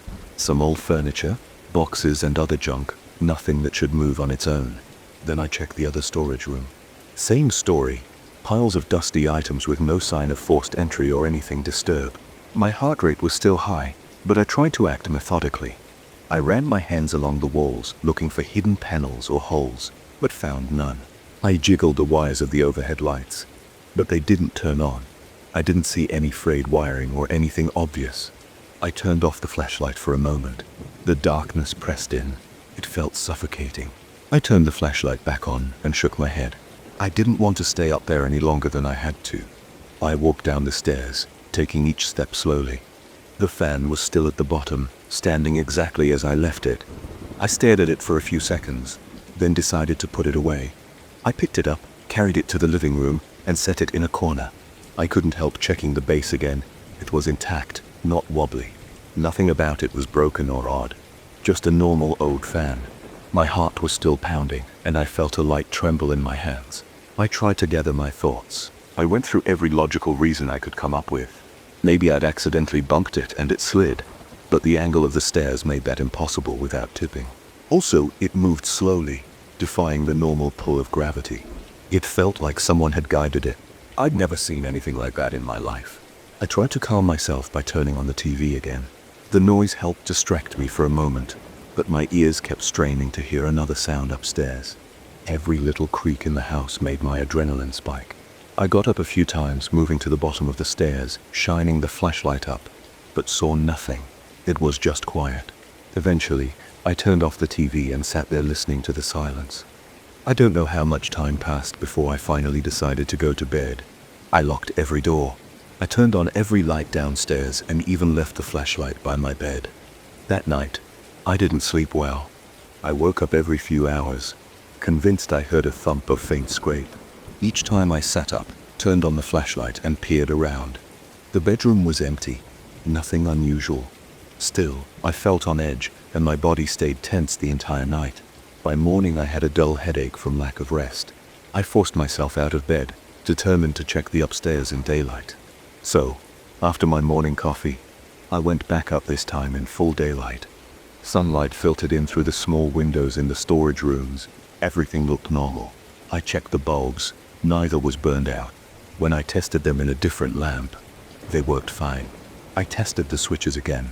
No response. I went down to the breaker box in the garage. Nothing was tripped.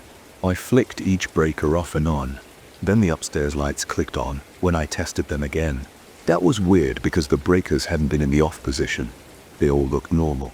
I stood there under the now working light, looking at the place where the fan had been. The floor was smooth, not warped, and I touched it with my hand, felt around for a draft, an air current, or something that might push a heavy object. Nothing. The entire morning I tried to convince myself I was missing a simple explanation. Maybe there was some strange electrical problem, maybe a weird tilt in the floor. But the fan had glided in a direction that required it to go against the usual angle of descent, especially in the first few steps. The memory made my stomach tense again. Over the years since that happened, I've brought up this story with friends and family. Some think I'm exaggerating or misremembering. Others suggest I was overtired or experienced some sort of hallucination. But I know what I saw. I can get the image of that fan sliding out of my head. I've gone over every detail in my mind 1,000 times. I've checked and rechecked those stairs, the fan, and the possibility of an intruder. There was never any sign of forced entry, and I found no footprints or anything like that. When I tell people, I stick to the facts. I was upstairs. The lights wouldn't turn on, so I placed the fan at the top of the stairs to close the door. Suddenly it slid down. It didn't tumble or bounce. It moved like it was being guided by a pair of invisible hands. It reached the bottom gently with no damage. That's exactly what happened. I haven't been able to explain it, and no one else has given me a satisfying reason. After that night, I avoided storing anything new upstairs for a while. I started putting stuff in the garage instead. I still went upstairs from time to time, especially to get items I needed. But I always felt uneasy, even with the lights working again. The memory stuck in my head. Some nights I pause before going up, then decide I didn't really need whatever was stored there. I've never seen the fan move like that again. I kept it in the living room corner for a long time, then eventually got rid of it during a garage sale. I don't know why, but I felt better not having it around. The new owner probably has no idea about its history. Maybe it's just a normal fan to them, and that's fine. Nothing else as bizarre has happened in my home since that night. Sometimes I still hear a random noise upstairs, but I chalk it up to the usual house sounds. I've thought about setting up cameras or leaving my phone to record, but I never actually followed through. Part of me doesn't want to capture anything unexplainable on video. I don't know how I'd handle more evidence that defies logic. Even so, I'll never forget the sight of that old fan gliding down the steps as if pulled by an invisible force. It's made me look at my home differently. It's made me question how things can happen without a straightforward reason. I still shake my head when I remember the soft scraping sound and how I stood there frozen, unable to move or yell. I'm not a person who believes in a lot of wild stories, but this one is mine, and it happened right in front of me. If someone asks me about the weirdest thing I've ever experienced, I don't hesitate. I tell them about that night. I don't dress it up or try to make it sound dramatic. I just say it as it happened. I heard noises. The lights wouldn't turn on. I put a fan at the top of the stairs, and it slid down in a way that shouldn't be possible. That's it. I've spent years wondering how, and I still don't have an answer. I first noticed something was wrong when I heard that loud bang coming from next door. It was early evening, and I was wiping down my kitchen counter. The noise sounded like a window slamming shut or maybe a door getting stuck. The house next to mine had been empty for a few days, and I didn't expect anyone there. My muscles tensed up, and I felt a strange tingling in my gut. I set the rag aside and walked to my living room window. The lights in that big old house were off. The curtains were drawn. Everything looked still, but I stood there for a full minute waiting for another noise. Nothing else happened, so I tried to shrug it off. Still, my heart was beating faster than usual. I moved into this neighborhood about 5 years ago. It's quiet, the type of place where people mow their lawns on Saturday mornings and smile at each other when they pass by. The house next door is bigger than mine, with a wide yard and a tall fence out back. People have rented it, but no one stays more than a few months. At first I thought it was just bad luck or that the rent was too high. I asked the guy at the local real estate office about it, and he gave me a half smile and said it's a tough property to rent. Then he changed the subject. I've seen plenty of renters come and go. They show up, unload furniture, wave politely, and try to settle in. Then, a few months later, they load up a truck again and disappear. No big moving sales, no friendly goodbyes. Just gone. Over time, I picked up on odd details. I would hear noises late at night. Sometimes I'd hear a car door slam in the early morning around 3 or 4. There were also times when I'd catch a glimpse of movement in one of the upstairs windows when the house was supposed to be empty. Once after a tenant moved out, I heard something like a muffled voice in there. I walked outside and stood on my porch trying to figure out if I was imagining things. The lights were off, no car was in the driveway, but there was this faint vibration in the air, like a hum. It lasted a few seconds and stopped. My skin felt cold, and I remember taking a deep breath to calm down. The last tenant left so suddenly that I didn't even get a chance to learn his name. I only recognized his face from a few quick waves across the fence. He never seemed unfriendly, just tired. He would come home from work, park his car, and go straight inside. He didn't leave lights on at night, and I never heard a television or music. Then, one day I saw a moving truck in the driveway. By sunset, the house was empty again. No explanation. That was the third tenant in the last year. I admit I got curious. I asked a few neighbors about it. 1 or 2 mentioned old stories, something about strange accidents in the past. They didn't elaborate, and I didn't press them for details. I wanted straightforward information, not rumors. Most people just shrugged and changed the topic. It felt like they were uncomfortable. Their eyes would dart away, and they'd give me short answers as if they were afraid to say too much. It put me on edge. My stomach twisted every time I passed that place. The windows always looked dull, like they'd been smeared with grime. The yard was neat enough, but there was a thin layer of dead leaves near the fence that never seemed to blow away. One late afternoon, I was out on my own back porch. The sun was dipping down, and the wind was picking up. I heard a loud thud, this time more violent, like a door hitting a wall. I looked over and saw the upstairs window on the side of that house hanging open. The curtains inside were shaking. Then I spotted a silhouette. The figure stood still, half blocked by the curtains, but I could see enough to know someone was there. My chest felt tight, and my skin went hot. There was no sign of a car in the driveway. The lights were off. I just stared, trying to see more detail. Then the curtains jerked shut. My heart pounded, and I considered calling out, but my throat felt dry. I stood there, hands shaking a bit, and waited, but nothing else happened. 2 days later, I heard the rumble of another moving truck. I watched from my living room window as a couple of men loaded furniture and boxes into it. A middle-aged woman stood on the lawn, arms crossed, looking stressed. Her forehead was creased, and she kept rubbing her elbows like she was cold. It wasn't that chilly outside. She looked over her shoulder a few times at the front door, like she expected something. I couldn't see anyone else around. She never even glanced in my direction. They finished in under an hour, and then they were gone. No goodbyes, no final checks. The house was empty again. That was the moment I decided I couldn't keep ignoring it. I felt an urge to do something, even if it was just to step onto the property and look around. The next morning, I walked outside and stood in front of that house. The windows were shut, the curtains drawn. The front door was a dull white, paint chipped at the edges. I noticed scratches on the doorknob like someone had struggled to unlock it a few times. The porch looked fine, just dusty. A gust of wind swept across the yard, and I noticed a slight creak from the wooden planks under my feet. I wasn't sure if I should knock. The sign from the real estate company was back on the lawn, flapping slightly in the breeze. My heart thumped in my chest, and I felt a twinge in my stomach like I might regret taking another step. Still, I reached for the doorknob. It was locked. I tried the handle once. Nothing. I peered through the window next to the door. All I saw was a hallway with a staircase. The place felt hollow. I exhaled and stepped back, fighting the shaky feeling in my legs. Then I turned around and went home, trying to calm the tension in my jaw. I decided to call the real estate office later that day. The phone rang a few times, then a woman answered. I asked if the house next door was available for rent again. She said it was. Her voice sounded rushed. I pressed her politely, asking if there was anything special I should know. She paused, then said it was just older than it looks and that the owners were eager to find stable tenants.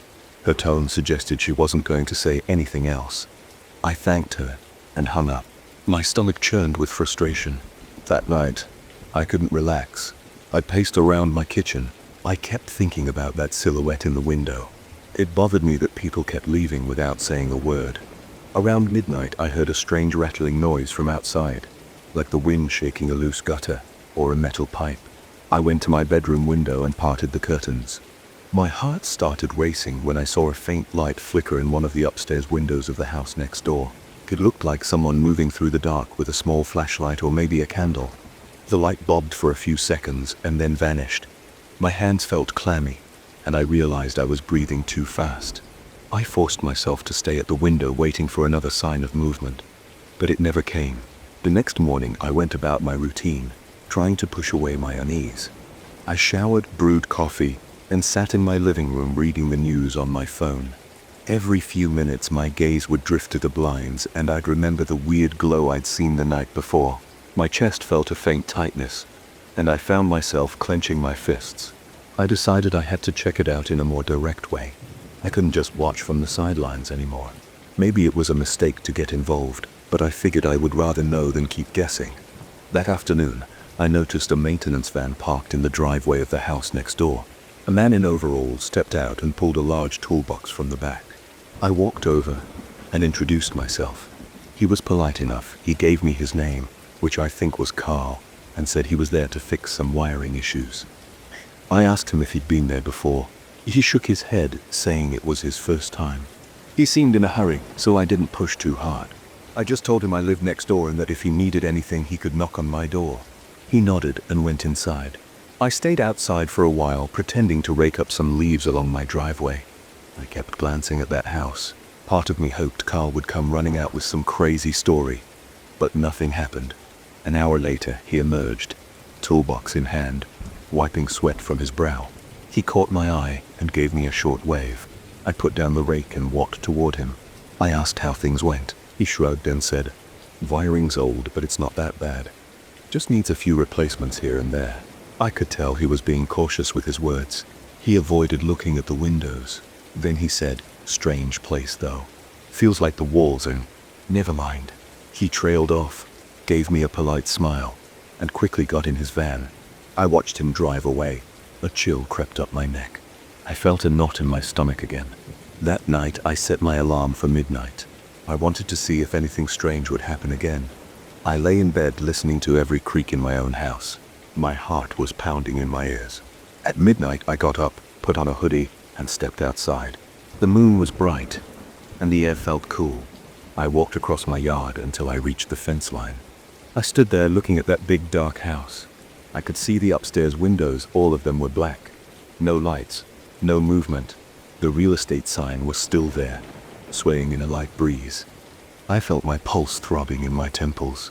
Then I heard a faint scraping sound from the side of the house. It stopped almost as soon as it started. I pressed my lips together, trying to steady my breathing. I walked along the sidewalk, staying on the opposite side of the street, wanting a better angle on the windows. About halfway along the block, I looked up at the second floor. A curtain moved. It was a smooth, quick motion, like someone pulling it aside to peek out. My nerves lit up. I froze. My eyes locked on that window. For a second, I thought I saw a pale face behind the glass, but it could have been my eyes playing tricks on me in the moonlight. The curtain dropped back into place. The street felt empty and quiet, aside from my own pounding heart. I took a few steps back. My skin prickled and I felt sweat gathering at my temples. I decided I'd had enough for one night. I headed home, locked my door, and double-checked the windows. My hands were shaking. In my bedroom, I tried to distract myself with my phone, but couldn't stop replaying that moment in my head. I wondered who or what was in that house. Were they just squatting? Was there some weird leak in the wiring that made everyone uneasy? Or was there something else going on? The next day, I woke up feeling exhausted. I spent hours trying to keep busy, cleaning, cooking, anything to avoid staring out the window. Around lunchtime, I went outside to grab the mail. A real estate agent was in the driveway next door, showing the property to a man who looked about my age. I watched from my mailbox as they walked around the side of the house. The agent gestured to the yard inside the fence. The prospective renter nodded, his hands in his pockets, shoulders tense. I called out a casual hello and they both turned my way. The renter gave me a tight smile and waved. I nodded and went back inside. I didn't want to interfere, but my stomach clenched again. I felt a rush of anxiety. Maybe he would move in and leave just as fast as the others. Maybe I'd see him loading a truck a week from now, eyes filled with confusion or fear. As evening approached, clouds rolled in. The sky darkened and wind whipped through the neighborhood. I heard the old house's shutters rattle. I stepped onto my porch to secure a loose chair. I glanced at the house and saw movement in the upstairs window again. Just for a second, like a flicker of a figure. Then I heard a dull thump like a door being slammed somewhere inside. My pulse raced. I went inside, shut my door, and locked it. Now, every time I even walk past that house, I get this sick feeling in my gut. It's like my body warns me before my mind can process it. My mouth goes dry, and my legs feel tight, ready to run. People keep moving in and out. The pattern never stops. A new car appears in the driveway, filled with boxes. A few months later, they're gone. It's always the same. I've stopped asking the real estate office about it, because I know I won't get answers. I've stopped trying to talk to the tenants because they rarely want to chat. The ones who do seem on edge, like they're wrestling with something they can't quite name. I don't know what's in that house, or why it makes people want to leave so fast. I only know that I feel an unmistakable pressure in my chest whenever I think about stepping inside. It's a physical sensation, like a weight pressing down on me. And I know I'm not alone in sensing it. I've caught the worried looks on a few neighbors' faces when they glance at the place. They don't talk about it openly. They hurry along with their business as if ignoring it will make it go away. But it doesn't. That house just sits there, waiting for the next person to move in. I see the for rent signs out front now. Every time I notice it, my stomach flips. I wonder if the new tenant will last a week, a month, maybe longer. Part of me hopes they'll stay. Maybe someone will finally figure out what keeps driving people out. But another part of me thinks it's better they leave, because I wouldn't wish that creeping tension on anyone. I still catch glimpses of silhouettes behind those curtains at odd hours, sometimes around midnight, other times just before dawn. The door slams, windows shake, and there's that faint muffled voice I can't quite place. I've tried to record it on my phone, but I can't pick up anything except my own ragged breathing. I've started sleeping with earplugs, hoping that if I can't hear it, maybe I'll stop thinking about it. But deep down, I know I can't ignore it forever. Something about that house feels wrong. It's not just a rumor. It's not some tale. It's something I felt in my bones every time I get too close. I don't plan on moving. I like my house and I have nowhere else to go. So, I live with the tension, checking my doors and windows, listening for strange sounds at night. If I ever see someone new moving in, I'll probably keep my distance. But part of me wants to taunt them. Then again, who am I to tell them what they'll feel in there? For now, I'm staying put, watching from my window, and keeping track of who comes and who goes.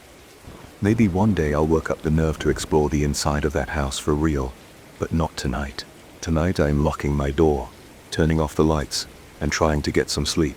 And if I hear another thud or bang from next door, I might pretend I never heard it at all. I still remember the first night in that old cabin. I was dead tired from moving my stuff, but something felt off before I even turned the key in the lock.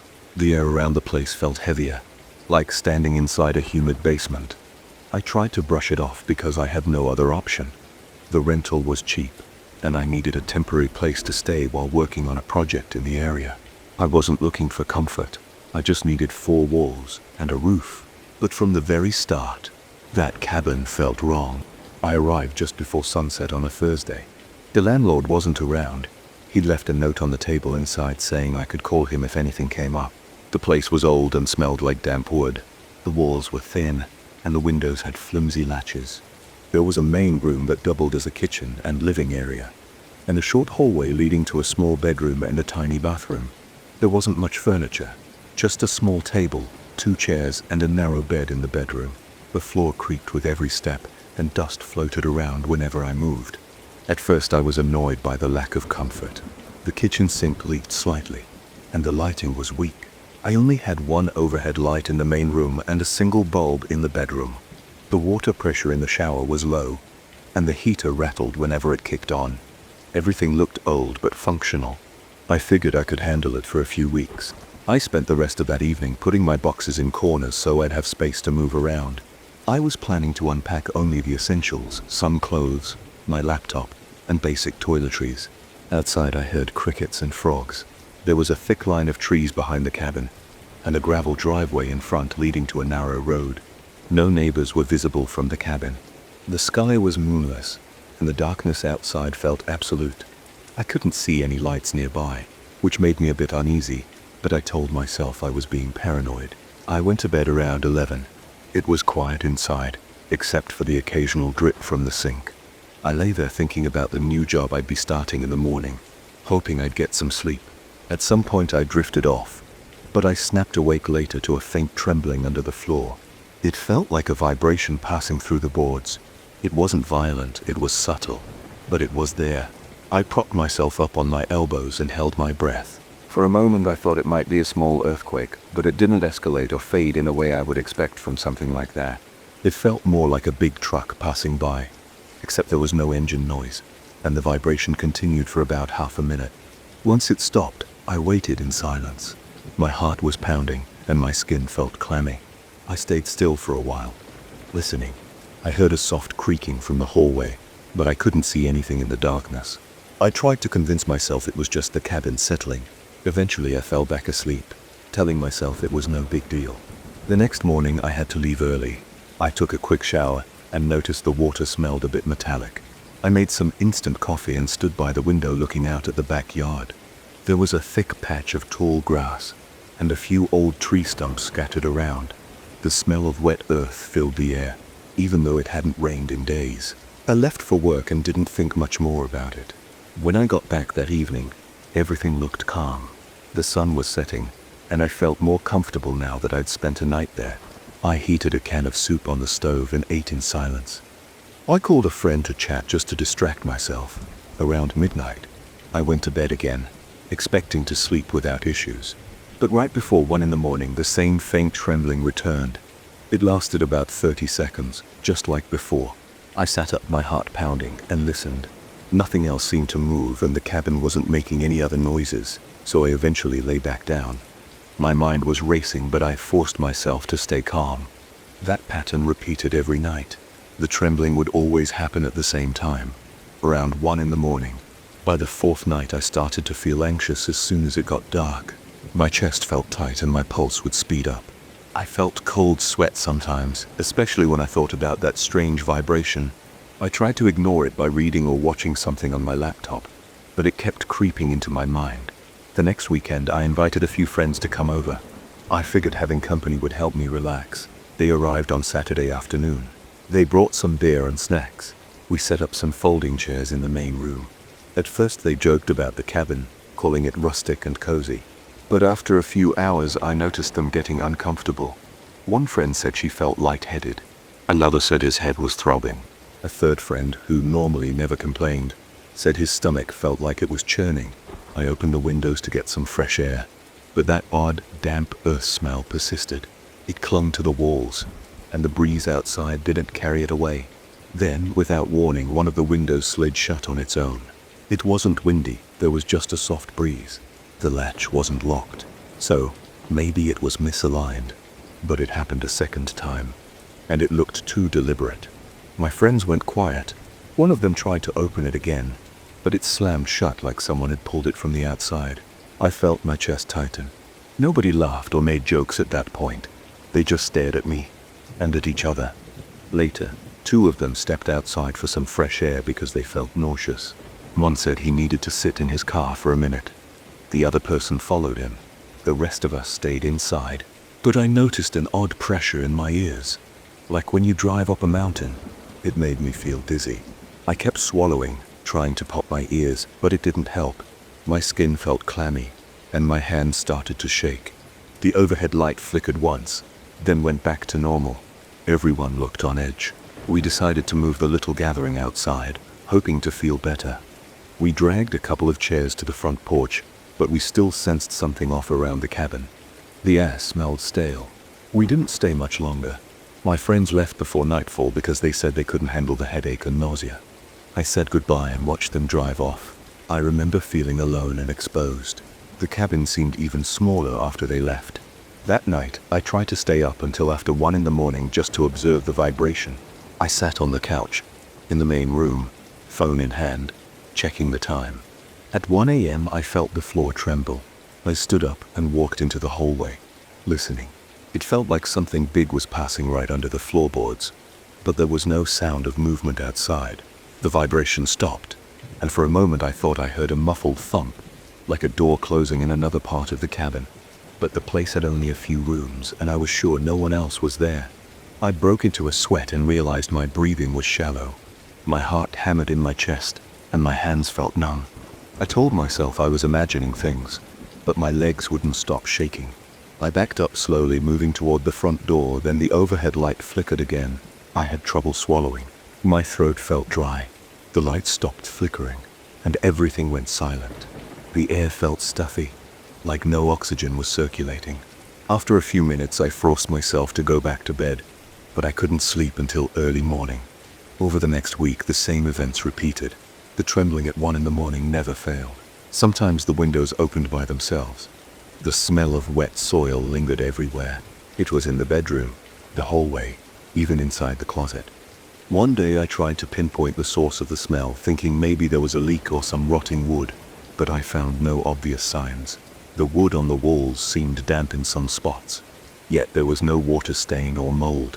I tried lighting candles, but the smell overpowered them. At work, I had trouble focusing. My head felt heavy, like a mild headache that never fully went away. My eyes stung sometimes, especially when I thought about going back to the cabin. I felt a constant tension in my stomach and my appetite dropped. I'd go through the motions of my job, but all I could think about was what was happening at night. One night, I decided I'd had enough. I called the landlord to complain. He sounded annoyed and said he had no idea what I was talking about. He claimed previous tenants never mentioned strange vibrations or smells, but he also didn't seem surprised. He just told me to make sure I was closing the windows properly and check if the heater was making the noise. He brushed me off, saying he couldn't refund me unless I found someone else to take over the place. I felt trapped. I didn't have a lot of money to rent somewhere else, and I needed a place to live while I worked on my project. I tried to stick it out, telling myself that I was being paranoid, but my body was telling me otherwise. I was constantly tense. My muscles felt tight, and my back ached from sleeping poorly. Every evening my pulse would spike when the sun went down. The final straw came about 2 weeks in. I dozed off on the couch, hoping to avoid the bedroom altogether. Around 1 in the morning, the trembling woke me up. This time it seemed a bit stronger than before. The floor felt like it was buzzing under my feet. I stood up and grabbed my phone to check the time. Right on the dot. 1 toward a.m. As I stood there, the overhead light in the living area flickered again, but more erratically than before. The window at the far side of the room slid open with a loud scraping sound. I rushed over to close it, and I could see the yard outside, dark and still. The smell of damp dirt flooded in like a gust of foul air. It made me gag. My head started pounding. I slammed the window shut and locked it. At that moment, I heard creaking in the hallway as if someone was walking toward me. My ears buzzed, my chest tightened, sweat dripped down my temples, and I felt my legs tremble.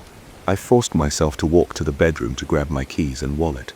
I stepped inside the room and the smell was even stronger there. It made my stomach clench.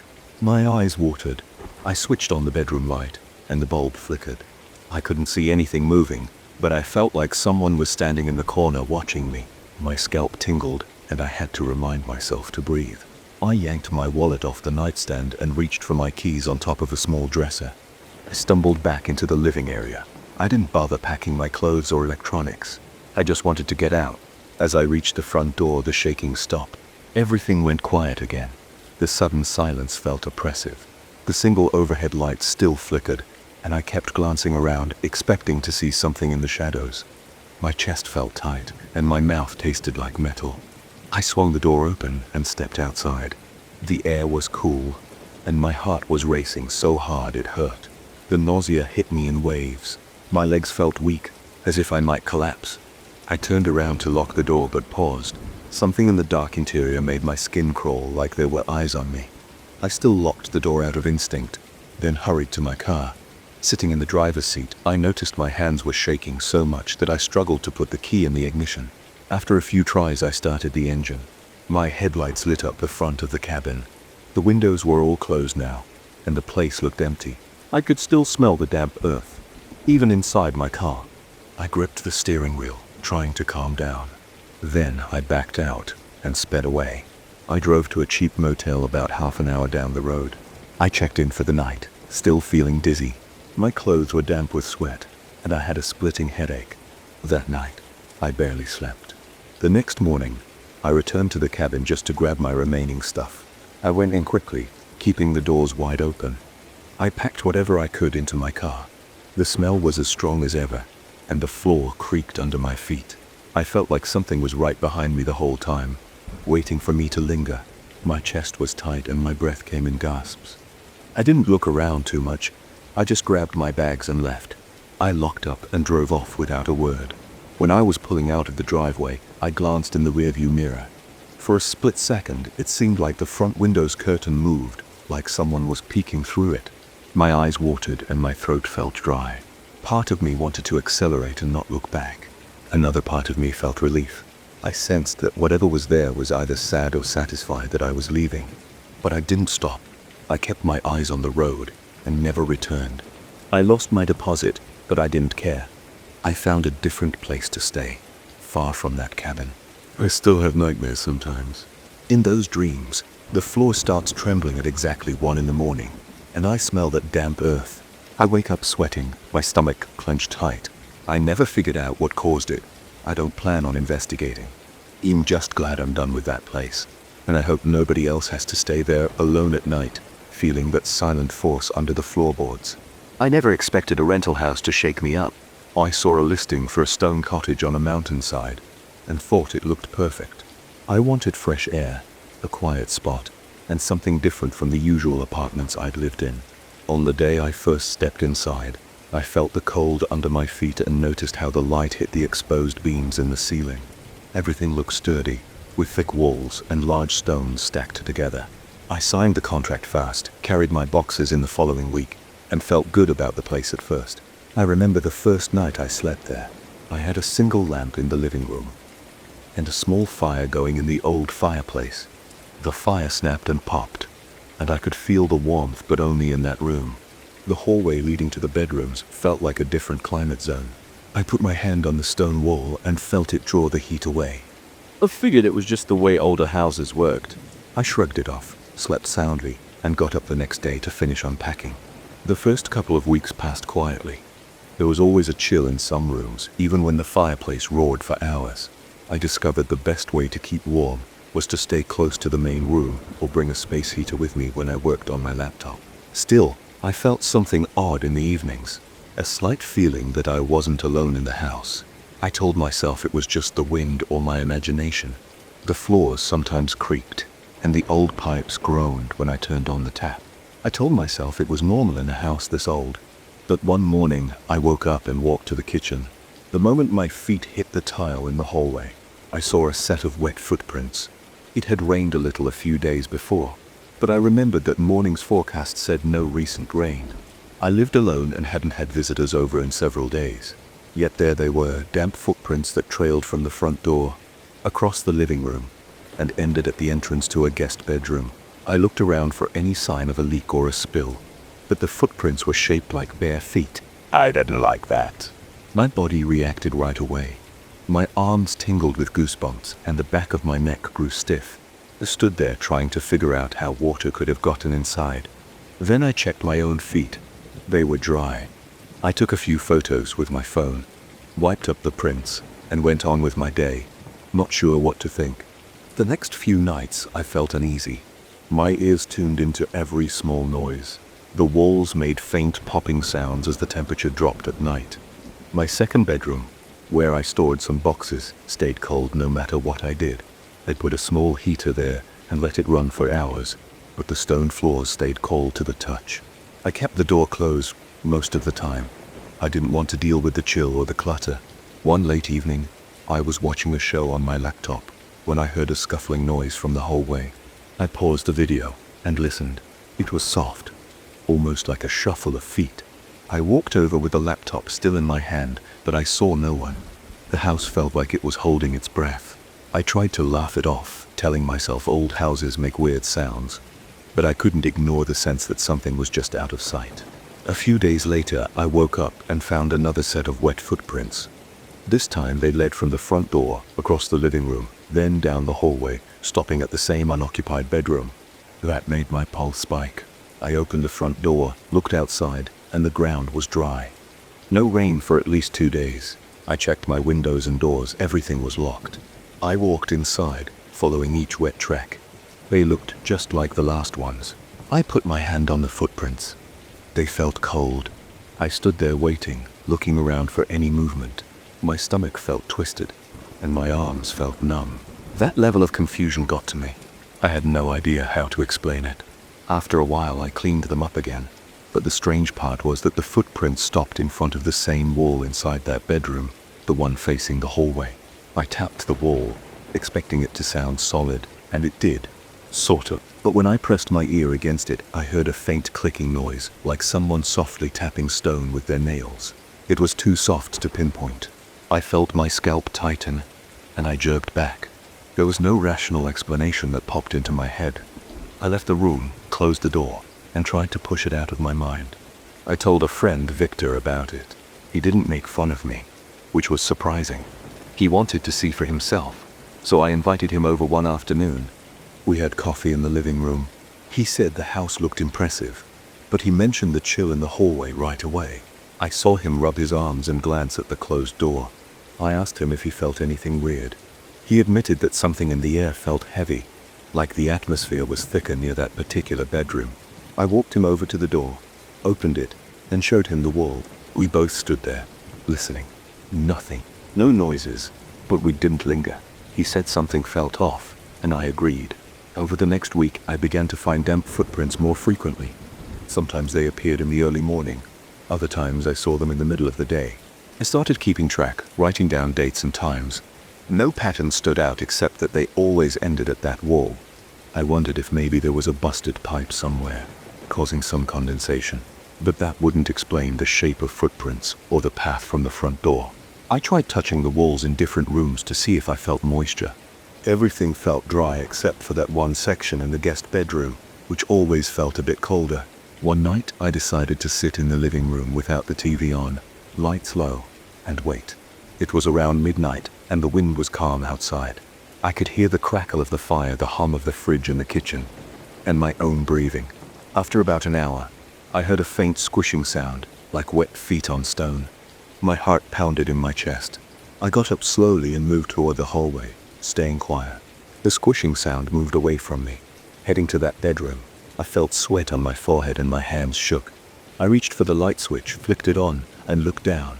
Wet footprints, fresh, right in front of me. They led straight to that door. I followed them. My pulse hammered against my ears. I put my hand on the doorknob, hesitated, and then shoved the door open. There was no one inside. The footprints went right up to the wall and stopped. I walked over, bent down and touched the last footprint. It was wet and cold. I stood up and pressed my ear to the wall again. Click, click. It was so soft that I had to hold my breath to hear it. I felt dread crawl up my spine. I backed out of the room, closed the door, and locked it. I didn't sleep much that night. The next day, I tried to distract myself. I drove into the nearby town, had lunch at a small cafe, and bought some groceries. Every so often, I'd remember those footprints and that clicking noise. My stomach would tighten and I'd feel short of breath. I tried to come up with explanations, but nothing made sense. When I returned, the house felt colder than usual. The living room was at a decent temperature, but the hallway felt like a freezer. I turned up the space heaters and tried not to think about it. I asked a few more friends to visit, hoping to see if anyone else felt something. My friend Monica came by one afternoon. She stepped into the hallway, stopped, and frowned. She said the temperature shift felt strange, and she asked if I'd checked for leaks or insulation problems. I told her I had. We walked to the guest bedroom, and she stepped inside. Right away, she shivered and said her arms felt numb. She reached out and touched the wall, then looked at me with wide eyes and said it felt like ice. She moved back, left the room, and said she didn't want to stay any longer. She felt uneasy. I heard it in her voice. By this point, I had a routine. I woke up, checked for footprints, cleaned them if I found any, then tried to ignore the situation during the day. But at night, my nerves were raw. Even when I got home late from work, I'd walk in feeling like someone was watching me. I locked every door and window. I kept the fireplace going, but none of it stopped the footprints. One evening, I decided to inspect the wall more carefully. I took a small hammer and tapped along the stones. I expected it to sound solid all the way across. Most of it did, but near the center, I heard a slight hollow echo. I noticed one of the stones had a tiny gap where the mortar was worn. I tried to wiggle it, but it barely budged. I felt a chill hit me and stopped. My gut told me not to mess with it. My head was full of questions. Could there be a hidden space behind the wall? Why did the footprint stop there? But I couldn't bring myself to remove the stones. I wasn't sure what I'd find. Plus, it wasn't my property. I only rented it. The lease didn't mention any hidden rooms or odd features. I went to bed that night with a racing mind. In the days that followed, the footprints showed up more often. Sometimes I'd hear the faint clicking behind the wall in the daytime. I tried turning music on to drown it out, but the tension in my body never eased. I noticed myself jumping at small noises like a cabinet door closing or a book dropping. My appetite shrank. I found it hard to concentrate on simple tasks. The house felt more alive than it should. Friends continued to comment on the cold spot whenever they visited, and everyone seemed uneasy walking down that hallway. Some refused to step into the guest bedroom entirely. I started to feel paranoid. I considered staying at a hotel for a few nights just to clear my head, but I worried that if I left, something might happen while I was gone, and I wouldn't see it firsthand. One night I sat awake in the living room until about 2 a.m., determined to see if anything new would happen. I had a flashlight, my phone camera ready, and no music playing. Around 1:30, I heard the clicking behind the wall start up again. It was distant at first, then it got a bit louder, though still faint. My heart hammered so hard I could feel the pulse in my neck. I stood up, forced myself to walk down the hallway, and opened the bedroom door. The footprints were already there, wet and glistening, foaming one after another, leading me to the wall. It was as if they appeared out of thin air. I lifted my phone to record, but my hand was shaking so badly that the footage looked jittery. I took a few steps forward, never taking my eyes off the footprints. The clicking continued slow and steady. Then it stopped. Silence. I felt an urge to place my hand on that stone with the gap in the mortar. Maybe I wanted confirmation that there was something behind it. I leaned in and pressed my palm against the stone. It felt damp and cold. Then I thought I felt a slight vibration. I jerked my hand away and stumbled backward. My breath came in short bursts. My skin felt clammy, and my heart raced. I spun around and left the room. That was enough. I locked the door again, even though it never seemed to help. Over the next few days, I avoided the guest bedroom entirely. I focused on work, tried to keep a normal routine, and stayed out of the house as much as possible. In the late evenings, I returned home, threw some logs in the fireplace, and huddled in the living room. I placed a piece of furniture in front of the guest bedroom door. It wasn't rational, but it made me feel slightly better. At night, I still heard clicking noises, but more distant, like they had moved deeper inside the walls. I guess that should have comforted me, but it didn't. It was a constant reminder that something in this house defied explanation. At one point, I considered talking to the landlord about it, but I worried he'd shrug it off or think I was nuts. My friends didn't have any solid answers either. They just told me to be careful or to consider moving out. But my lease still had months to go, and the thought of packing up and leaving felt overwhelming. Now every time I walk into the hallway, my skin prickles. It doesn't matter if it's day or night. The cold is always there. I feel like the house is aware of me, watching how I react. There are moments when I think about that hollow-sounding spot in the wall. I wonder if there's an empty space behind it or if there's something else at play. But I can't bring myself to pry it open. The strange footprints haven't stopped. I see them about twice a week, sometimes more. They always lead me to the same spot. They remind me that I'm never quite alone here. I don't have a neat explanation or a dramatic conclusion. I just know what I've heard and seen. The house has secrets, and they show themselves in small ways. A chill in the air, footprints that appear and vanish, and that clicking noise on the other side of the wall. I'm stuck living with it for now, taking each day as it comes. And every night I brace myself, waiting for the sound of wet footsteps, telling me once again that there's something behind that wall, something that won't let me forget it's there. I moved into this newly renovated apartment complex because I wanted peace and a fresh start. I saw glossy floors, bright hallways, and a modern security system.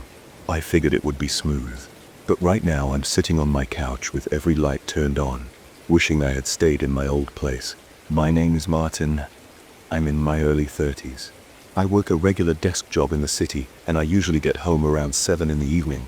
This building has only 4 floors, and my unit is on the 3rd. There aren't many residents. In fact, I only see a few people coming in and out. The elevator is always quick, and the hallways are almost always quiet. When I first moved here, I was excited about that. I thought it meant I'd get plenty of rest. Or I was wrong. On my first night, I got home late. I had a stack of boxes still unopened and I was exhausted. Around midnight, I heard something unusual. It sounded like soft footsteps in the hallway. I shrugged it off, guessing someone upstairs might be walking around or maybe a neighbor was pacing. But then I noticed the footfalls seemed to stop right outside my door. I listened carefully. I didn't hear a knock, and I didn't hear a voice. I felt a tiny rush of adrenaline because it seemed so deliberate, like someone stopped there on purpose. I got up from the couch and walked to my door. I pressed my eye against the peephole. Nothing. The corridor lights were on, and everything looked empty. I turned the deadbolt and went back to the couch. I tried to forget about it. The next morning, I left for work around 8. The hallway was quiet and clean. I saw no one. I noticed the polished walls, the new paint job, and the overhead lights. They were all bright and modern. I tried not to think about the previous night. I wrote it off as exhaustion or the building settling. That night, I heard the footsteps again. It wasn't loud. It was more like a gentle tapping against the floor. It came slowly from the far side of the hallway past my door, and then seemed to come back, stopping near my unit. I got up again, feeling uneasy. My arms felt tense, and I noticed sweat collecting on my forehead.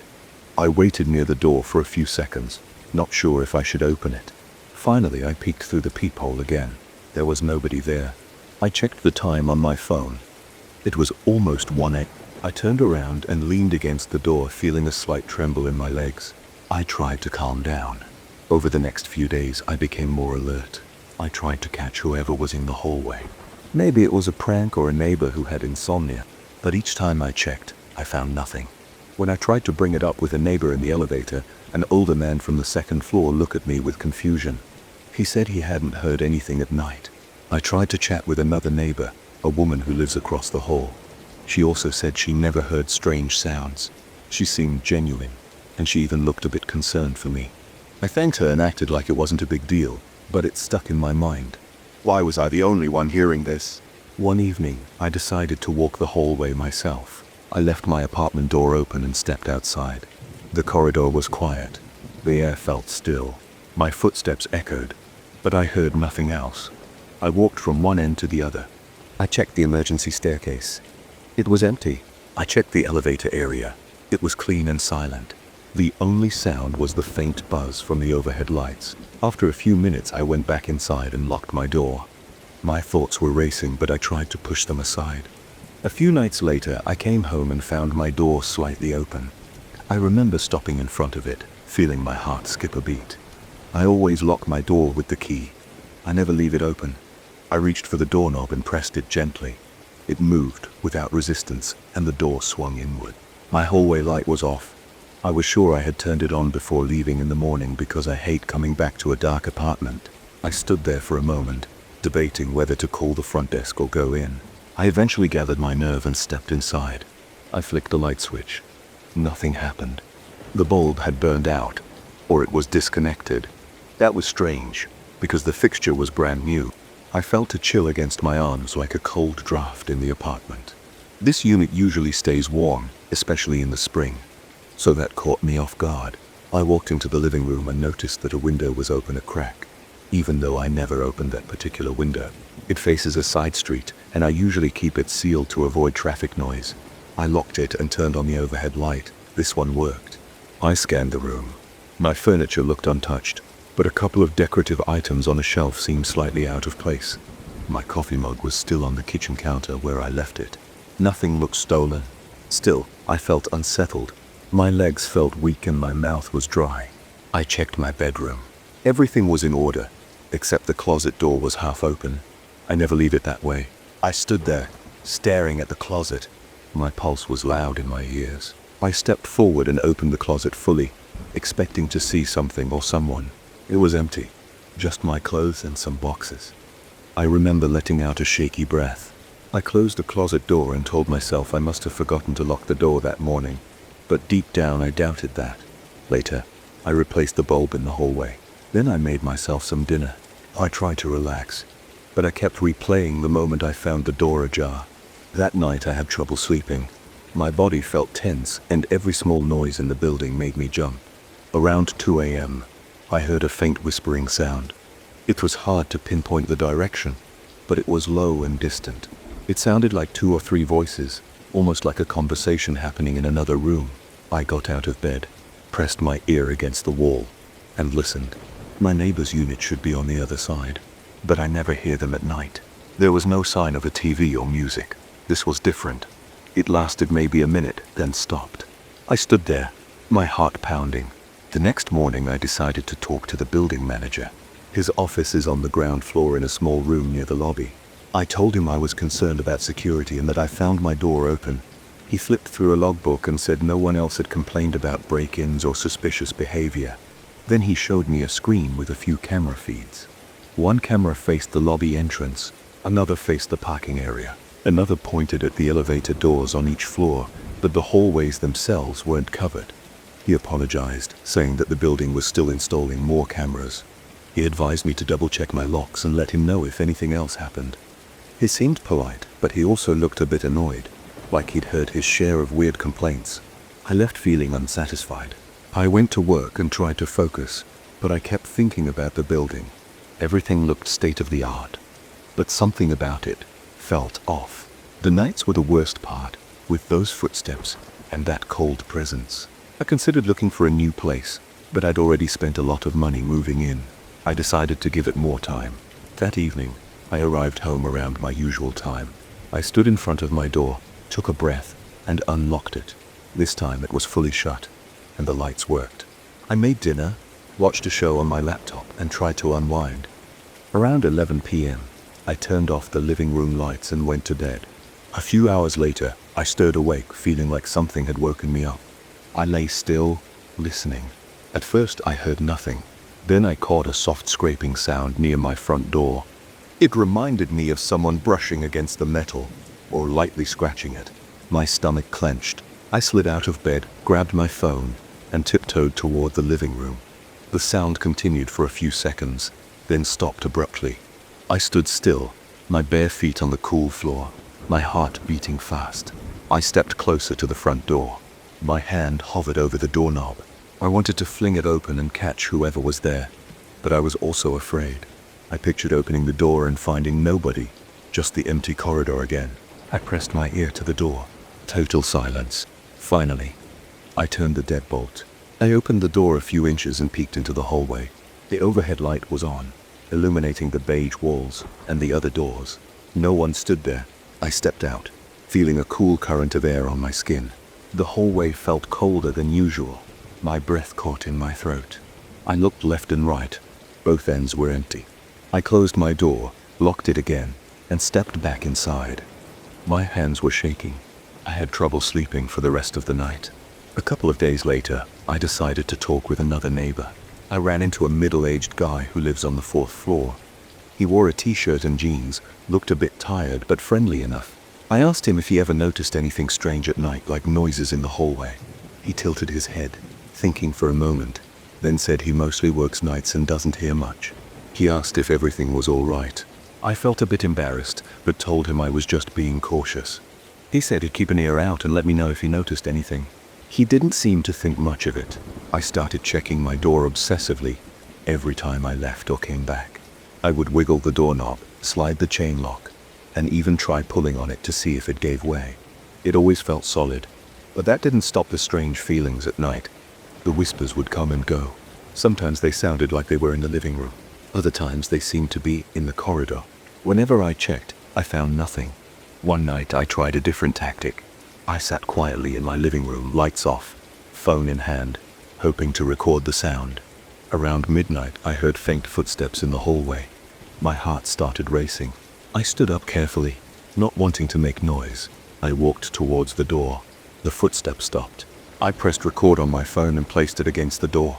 After a few seconds, I heard a soft shuffle, like someone moving slowly. I felt my chest tighten. I whispered to myself, "Who is out there?" But I kept my voice low.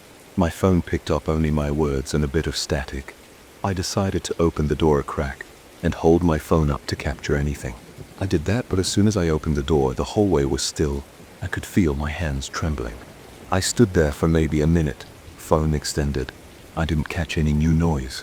I retreated back inside, locked the door, and checked the recording. It was mostly silence apart from my whisper and some faint shuffling. It wasn't clear enough to prove anything. The tension kept building. I felt run down during the day. At work, I was jumpy. At home, I was on edge. The building itself looked normal, but late at night I felt like I was in a different place. The air felt heavier and the quiet seemed unnatural. Every footstep in the hallway felt amplified. Every time the elevator pinged, I felt a rush of anxiety. I sometimes wondered if I was imagining it all, but I couldn't ignore the footsteps, the open door, and the strange cold spots in my apartment. One evening, about 2 weeks after I moved in, I came home and noticed the corridor lights flickering. That was new. The light outside my door would dim then brighten again. There wasn't a sound. The rest of the floor seemed fine. I stepped inside, tried to shake off my nerves. I changed clothes, heated up some leftovers, and tried to watch an online video. Then I heard a light tapping on the wall next to my front door. It sounded like knuckles hitting drywall. 3 soft taps. My eyes snapped in that direction. I paused the video and listened. Another 3 taps. I got up, walked to the door, and said in a loud voice, "Hello?" My own voice startled me in the silence. The tapping stopped. I waited. When I didn't hear anything else, I opened the door quickly. The hallway was empty. No flickering this time. The air felt stuffy and cold. I took a step out, looked around. Nobody. I couldn't handle it anymore. I went back inside and locked everything, including the chain. That night I hardly slept. I kept imagining those footsteps returning or the door unlocking on its own. Around 3 in the morning, I jolted awake because I thought I heard a muffled conversation in my living room. My mind was racing. I grabbed a flashlight from my nightstand and walked out there. The living room was dark. The windows were closed, and there was no one inside. My heart was pounding so hard that I could feel it in my ears. I turned on the lights, checked every corner, and found nothing. I felt cold sweat all over my face. My arms trembled, and I had to lean on the wall to steady myself. I'm writing this while sitting at my kitchen table. Every light in the apartment is turned on. I've thought about calling a friend to come over, but it's late, and I'm not sure how to explain it. I don't want to sound paranoid. Tomorrow I might look up other apartments even if I have to break my lease. I can't decide if it's just my imagination or if there's something wrong with this place. All I know is that every time I hear footsteps in that hallway, every time I feel that sudden cold rush, I get a knot in my stomach. I keep expecting something or someone to show up when I open the door, but I never see anything. Maybe I'm losing sleep and making this worse in my head. Or maybe this building's renovation didn't fix everything. Either way, I'm not comfortable here anymore. I want to believe it's just stress, but at night when I hear those sounds, I can't ignore the sense that there's something around, just out of sight. It's enough to make me question my own sanity, and I'm not sure how much longer I can handle it. I never thought I would regret buying a peaceful weekend place in the countryside. I wanted to escape the stress of the city, relax in the fresh air, and feel safe for a few days every week. I chose a small house with a large yard and a surrounding tree line. It looked comfortable and quiet. It seemed like the perfect retreat. Then, the night started to feel wrong. I closed on the property about a month ago. From the outside, the house looked ordinary. There was a wraparound porch, some neat flower beds, a simple gravel driveway that led to the main road. The nearby forest looked old and thick. The trees were tall, and their branches spread out in every direction. They blocked most of the sun in the late afternoon, casting dark shadows on the grass around the edges of my property. During my first weekend there, I was too busy unpacking boxes and organizing furniture to notice anything strange. I went to bed around 11 that night. The place felt different from my apartment in the city. It was much quieter. There were no traffic noises, no humming appliances, and no neighbors moving around next door. I heard only frogs or insects in the distance. I liked that. At first I remember feeling relieved. Around midnight, I woke up when a strange snap came from outside. It sounded like a tree branch breaking. I figured it was just a deer or maybe some other wildlife. I tried to ignore it, but then I heard more crunching sounds. My windows were closed, so the sounds were a bit muffled, but they had an odd rhythm. I told myself it was nothing. Eventually, I drifted back to sleep. The next day, I woke up early. I ate a simple breakfast, then walked around the property. The grass was damp with morning dew. I checked the fence along the boundary and saw no damage. I walked closer to the tree line and noticed how thick the forest was. There were no clear paths. The canopy above was dense, and the air felt heavier. The ground was covered in rotting leaves. I saw some squirrels and birds. Nothing more. After a while, I went back inside and decided to paint one of the spare bedrooms. Later that second night, I heard more snapping sounds from the forest. They were louder than before. I remember lying in bed, holding my breath, trying to hear any sign of footsteps. All I caught were those quick snaps, then a long pause, then another snap. It sounded larger than a normal animal. It felt like something was taking slow, deliberate steps among the branches on the ground. I got out of bed, walked to the window, and lifted a corner of the curtain. I saw darkness. I waited, but there was no movement. I finally closed the curtain and went back to bed, though I didn't sleep well. My heart was racing and my stomach felt uneasy. On the third day, I spent time cleaning the gutters and checking the exterior walls. Everything seemed in order. The house looked sturdy, the windows were intact, and there was no sign of forced entry. Later, I decided to explore more of the yard. I found several areas where the grass was pressed down as if someone had walked through. There were no clear footprints, just flattened grass. I assumed it was from local wildlife, maybe deer roaming during the night. My neck felt tense though, because the pressed down spots were in a wide arc around the house. I tried to brush it off. I had no proof of anything wrong. That same night, I was reading on the couch when I heard something scrape against the outside wall. I shot up from my seat and froze, listening carefully. The scraping sounded short and rough, like wood dragging on stone. I put my book down, grabbed my flashlight and walked to the front door. I opened it slowly and aimed the flashlight around. The porch was empty. The yard looked still. The forest stood there, dark and silent. No wind, no movement. I tried to scan between the trees. The flashlight beam didn't catch anything except trunks and branches. I felt a chill on my arms despite the warm night. I told myself to calm down and then went back inside. I locked the door and double-checked all the windows. Later, I went to bed. Around 1 in the morning, I woke up to another sound outside. It wasn't a scrape this time. It was more like a faint knock near the window on the side of the house. I got out of bed and flicked on the lamp. My heart was pounding. I listened. There was another knock, then silence. I walked into the hallway and approached the side window. I peeked out carefully. The night was dark, and I could barely see beyond the glass. The yard light on that side was weak. I turned on the outside light switch near the hallway. The bulb created a small pool of light on the ground, but I saw no one there. I stood still for several minutes waiting. I felt a chill in my gut like I was being watched. Eventually I went back to bed but didn't fall asleep until sunrise. The next morning I walked outside to that side window. The soil under the window was soft with some patches of old mulch. I saw 2 strange marks, almost like impressions from a pair of hands or something that pressed against the ground. The dirt looked pushed out of place, and the shape resembled the heel of a palm and part of a forearm. I crouched down and touched the edges. The soil was disturbed in a rounded pattern, like someone had leaned forward on both arms. It made no sense, and I felt uneasy. I looked around and noticed a few scuff marks on the siding.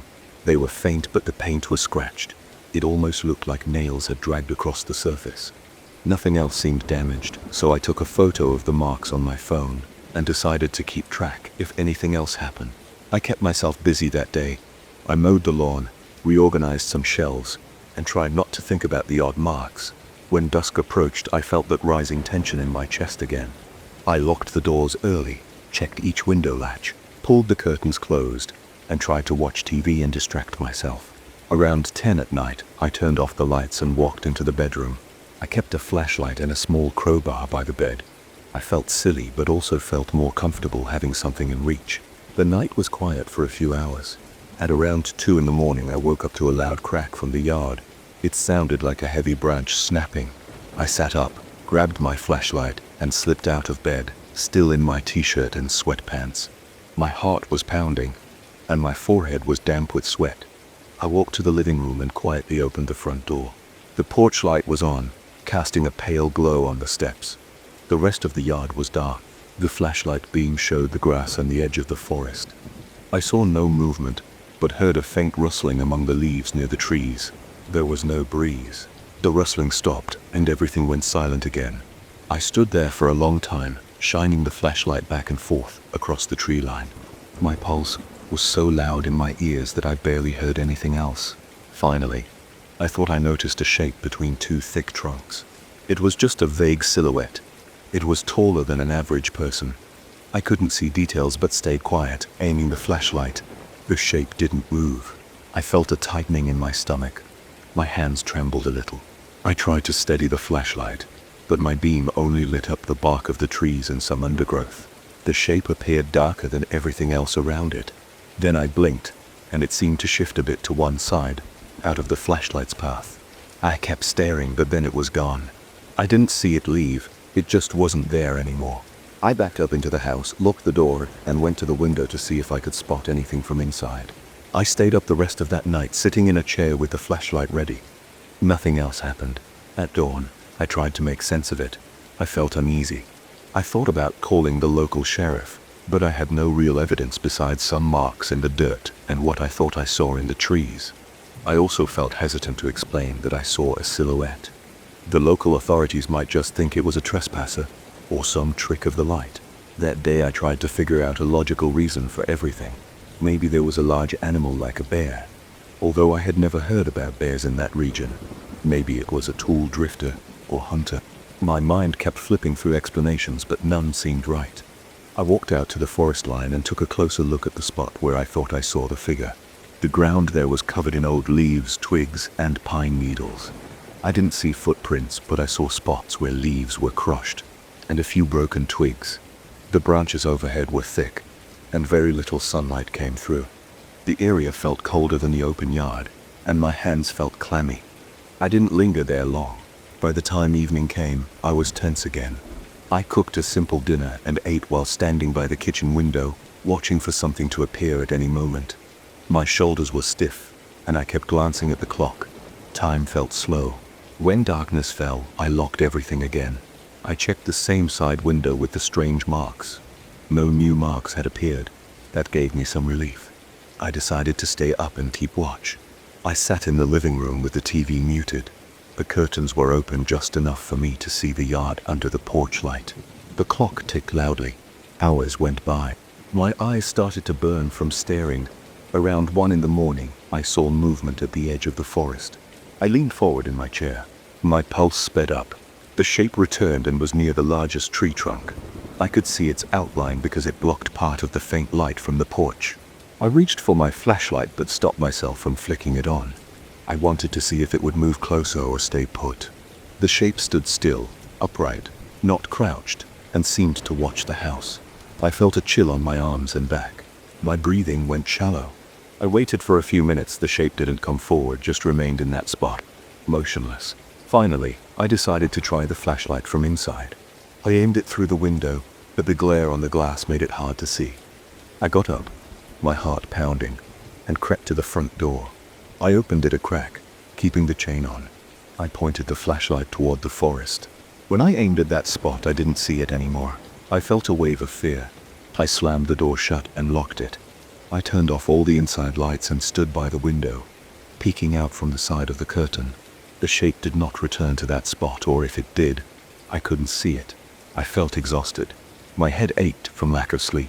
My body was tense. I noticed how sweaty my palms were when I finally sat down again. My heart kept pounding for a long time. Eventually, I dozed off in the chair. I woke up around sunrise with a stiff neck. I got up and walked around the property in daylight, looking for more signs of disturbance. I found nothing new. No footprints, no scratches on the walls, no damage to the windows. It was all calm in the sunlight. That afternoon, I called a friend. I told him I was dealing with something strange at the new place. I said it might be a trespasser. He offered to come by next weekend and check it out with me. I agreed because I felt desperate for backup. I stayed through the rest of the week, and the nightly pattern continued. Almost every evening I heard some kind of branch snapping or a quick scrape on the exterior. Sometimes I saw a shape near the edge of the forest. I never saw details, it was always just a dark outline out of reach of my flashlight. Whenever I tried to approach, it was gone before I could focus. One night, I built up the courage to walk outside with my lantern and stand by the porch railing. I called out, asking if anyone was there. The night was still. My voice sounded too loud. I waited, holding the lantern up, scanning the darkness. Then, a twig snapped near the middle of the yard. I pointed the lantern in that direction, but there was no one there. I heard another crack near the forest. My chest felt tight. I retreated back into the house, locked the door, and shut off the porch light. I stood behind the door, listening for any more sounds. After a while, it went silent. By the time my friend was supposed to arrive, I was jumpy at every noise. He called me that morning to say he was running late. I decided to wait on the porch. The day was bright, and the air felt warm. While I waited, I walked around the yard again, looking for evidence. When I circled behind the house, I noticed a few more scuff marks on the siding. These were near the back window. They seemed higher up than before. It looked like something had been pressing or scraping there as well. I felt that sense of dread again. I hurried back to the front porch and sat there scanning the trees until my friend arrived in his truck. He stayed with me for 2 nights. We heard the same cracks in the woods. Once around midnight, we both looked out the living room window and saw the shape at the edge of the forest. He shined a bright flashlight at it, but it disappeared behind the thick tree trunks. He suggested installing more lights and maybe a security camera system. We went to a local hardware store the next day and bought motion-activated lights. We set them up around the exterior of the house. That night, the lights turned on a few times, but we only caught glimpses of something moving near the trees. My friend looked uneasy, but didn't say much. He left the next morning, advising me to stay alert. Now, every time it gets dark, I feel that presence. Sometimes I hear the branches breaking. Sometimes the motion-activated lights flick on, and I see a quick flash of something at the tree line. The nights are endless. My throat feels dry when I try to sleep. My arms tense whenever I hear the slightest sound outside. The marks on the walls haven't gotten worse, but I keep finding new scuffs near the windows. I don't know if it's a person or an animal, but it seems bigger than any ordinary intruder. It never tries to break in, though it comes close enough to leave signs. I'm not sure what to do now. I bought this place for peace and quiet, and I found the opposite. The feeling of being watched hasn't gone away. It lingers in the back of my mind whenever I'm here. I don't know if this place will ever feel normal, and I'm not sure how long I can endure these nights. I woke up on my second night in the new house with a jolt. My phone charger sparked against the wall, and the lights above my head blinked twice before going dark. There was a faint crackling sound in the distance. I felt my pulse pounding in my neck. This wasn't just old wiring, something else was off. That was the moment I realized I had stepped into something I didn't fully understand. I had moved into this old 2-story house a few weeks earlier. The place was in a historic neighborhood with a lot of preserved buildings. The paint on the outside was peeling. The windows were framed by weathered shutters, and the porch creaked whenever I shifted my weight. I liked its appearance because I thought it had potential. I planned to spend my weekends fixing the place up. I thought I'd handle some of the simpler repairs on my own. I'd watched a few online videos on house restoration, so I felt confident enough to tackle basic tasks. On my first day, I spent hours ripping up old carpet in the living room. The air smelled dusty and stale. The front door stuck if I tried to close it too fast. The floorboards squeaked, especially near the base of the stairs. The staircase itself had a leaning banister, which I made a note to fix. Upstairs, there were 3 bedrooms in a small storage space. I had decided to keep one bedroom as my own, and use the other 2 as a home office and a guest room. The last bedroom at the end of the hallway felt colder than the others. I noticed it right away. The light switch in that room sometimes worked and sometimes didn't. I fiddled with it a few times, and sometimes it gave off a soft buzz. I assumed it was old wiring and planned to fix it eventually. On my second night, like I said, I woke to that flickering light. In the morning, I phoned an electrician I found online. He showed up that afternoon with a worn toolbox and a serious look on his face. He walked around upstairs and tested everything with a small voltage tester. He climbed into the attic space and even removed the faceplate of the switch in that back bedroom. He told me the wiring was old, but intact. He said he didn't see any immediate reason for the switch to cut out the way I described. He told me to call him if it happened again, then left. I felt uncertain, but tried not to overthink it. That night, the wind rattled the shutters outside my bedroom window. I'd been exhausted from moving furniture all day, so I fell asleep quickly. Sometime around midnight, I heard a slow, deliberate creaking noise that sounded like a door hinge. It wasn't the front door. It felt closer, like it was coming from upstairs. I sat up and stared around in the dark. My door was closed. The hallway light was off. I listened for a minute, my heart thudding in my chest, but didn't hear it again. I thought it might have been the house settling. Old places do that, I told myself. The next morning, I went upstairs and checked all the doors. My own bedroom door was fine. My home office door was fine. The door to that last bedroom was slightly open, but I was pretty sure I had closed it. I stepped inside and flipped the switch. The overhead light flickered, then stayed on. The air felt stuffy, so I opened a window. I thought I smelled something that reminded me of old cologne or some kind of strong perfume. It wasn't pleasant. It had a stale edge, like it had been lingering for years. I figured maybe there was something stored in the closet, so I checked. It was empty. I shrugged and went about my day, sanding a few rough spots on the staircase banister. Later, I realized that the smell had followed me out into the hallway. I sniffed my shirt, thinking maybe it had stuck to me. I wasn't sure. After I ate dinner, I went upstairs again to see if the smell was still there. It was faint, but definitely in that bedroom. I turned off the light and closed the door. I didn't lock it yet, but I felt odd leaving it open. That night, I lay in bed with my eyes on the ceiling. I kept waiting for that creaking sound. It came around 1 a.m. It was the same slow squeak of a door hinge. I got out of bed fast. My bare feet felt cold on the hardwood floor. I flipped on the hallway light and hurried toward that last room. The door was closed, but now it was unlocked. My pulse sped up. I felt a jolt in my stomach. I stood there with my ear to the door, listening. Silence. I wrapped my hand around the knob and turned it. The room was dark, but a little moonlight came through the window. Everything looked the same. No furniture, no boxes, nothing out of place.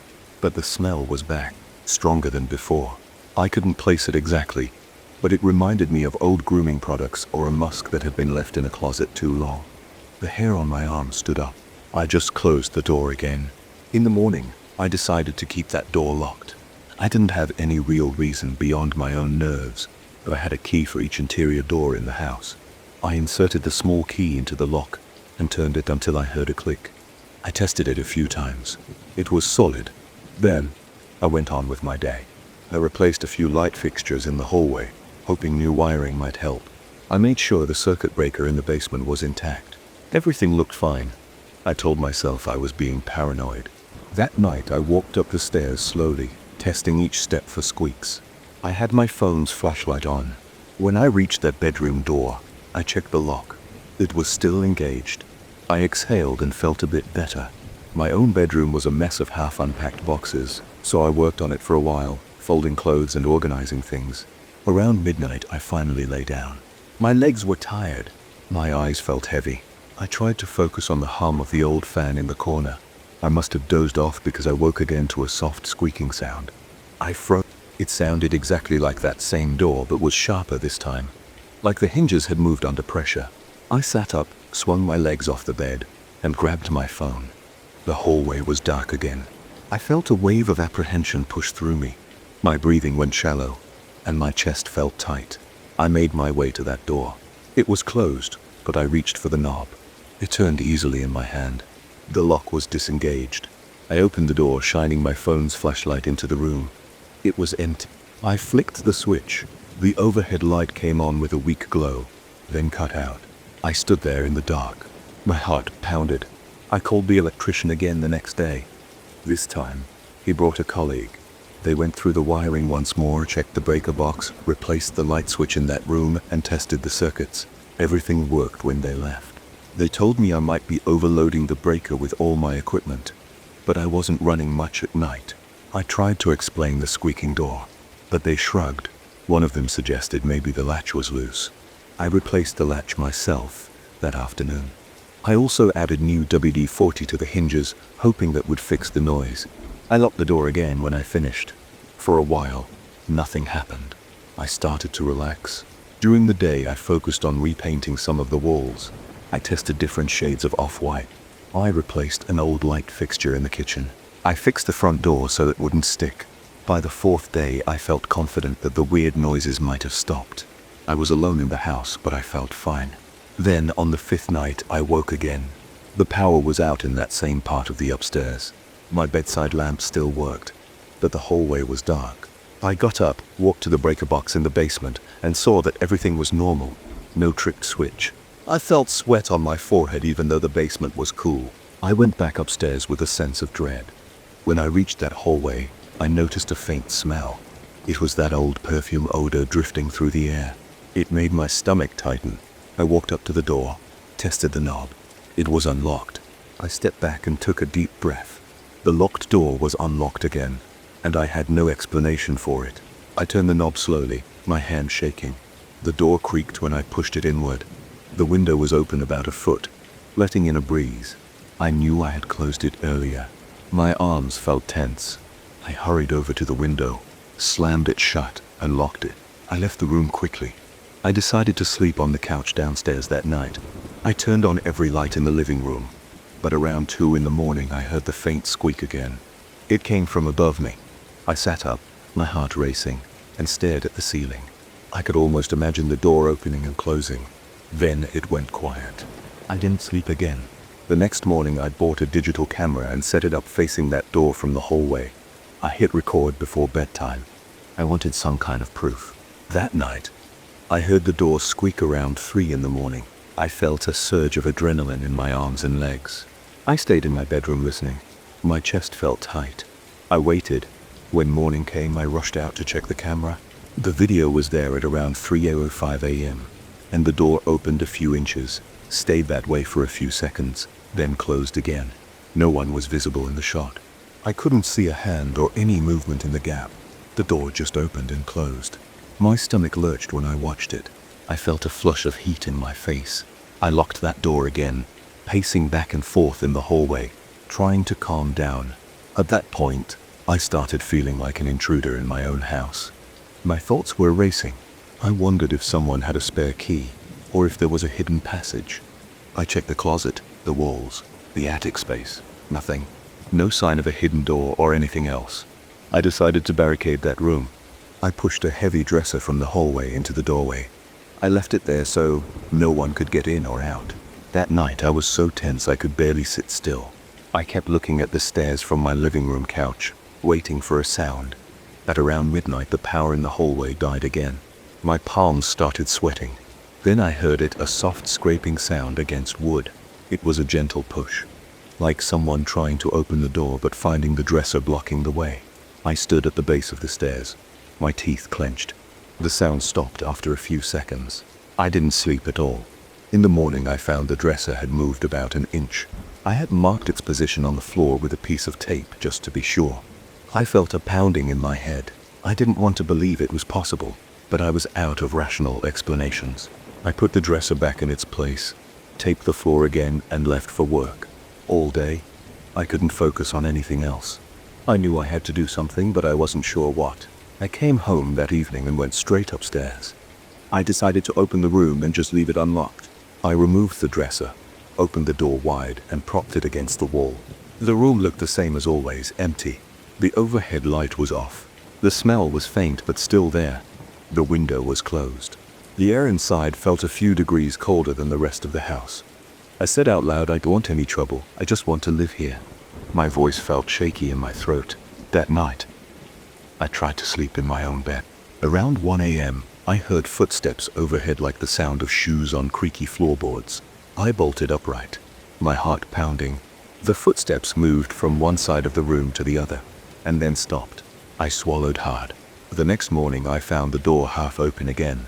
Now, there was a faint smell in the hallway too, as if someone had walked around during the night. I decided that I'd keep the door closed but not locked. I hoped whoever or whatever was there would stop messing with the electricity. if I didn't challenge them. It's been a few nights of that arrangement. The power in the room still cuts out sometimes, and the hallway light flickers on occasion. I still wake up to a door squeak from time to time. I climb the stairs, my heart pounding with every step. When I reach the top, the door is usually closed, but not always. Sometimes it's open a crack. Sometimes it's locked from the inside. Though I never locked it, I still catch a hint of that perfume. It's not every night, but it happens enough to unnerve me. I keep the key in my pocket, just in case. I haven't seen anyone inside that room. I've checked it a dozen times. I've moved around the furniture. I've examined the walls and closet. I can't find anything that explains it. I still live here, hoping this will either stop or I'll get used to it. I don't feel threatened exactly, but I do feel like I'm not alone. Sometimes I stand in the hallway and stare at the door, my breath shallow. I sense a presence, although I can't see it. It's as if someone is making sure that room stays private. That's the best way I can put it. Even though I own this place now, it feels like there's a line I shouldn't cross. I'm writing this because I don't know what else to do. Everything looks normal by daylight, and there are no obvious signs of forced entry or damage. The electrician can't find any problem. Nobody has a logical explanation for the door squeaking open on its own. I double-check the lock each night, but it doesn't matter. The door does what it wants. And every time it happens, I sense a quiet message. Stay out. I've learned to live with it for now. I still hear the squeak from time to time, usually late at night. I pause whatever I'm doing and wait for it to stop. Sometimes the smell lingers for a while. Sometimes the power in that room blinks out for no reason. It's not a daily occurrence, but it's often enough that I can't ignore it. I still keep the door shut, but I don't try to block it anymore. I figure it's not worth the stress. If something wants its space, it'll give it. That's my story.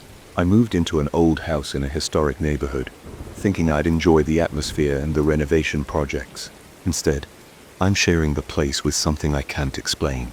There's no sign of it harming me. There's just the squeaking door, the locked knob that unlocks itself, the flickering light in that back bedroom, and the lingering perfume that drifts through the halls late at night. That's the reality I'm living in now. I don't claim to know why it's happening, and I've stopped trying to reason with it. I just hope it doesn't get worse. For now, I'm keeping my distance and doing my best to ignore the things I can't change. I guess that's all I can do.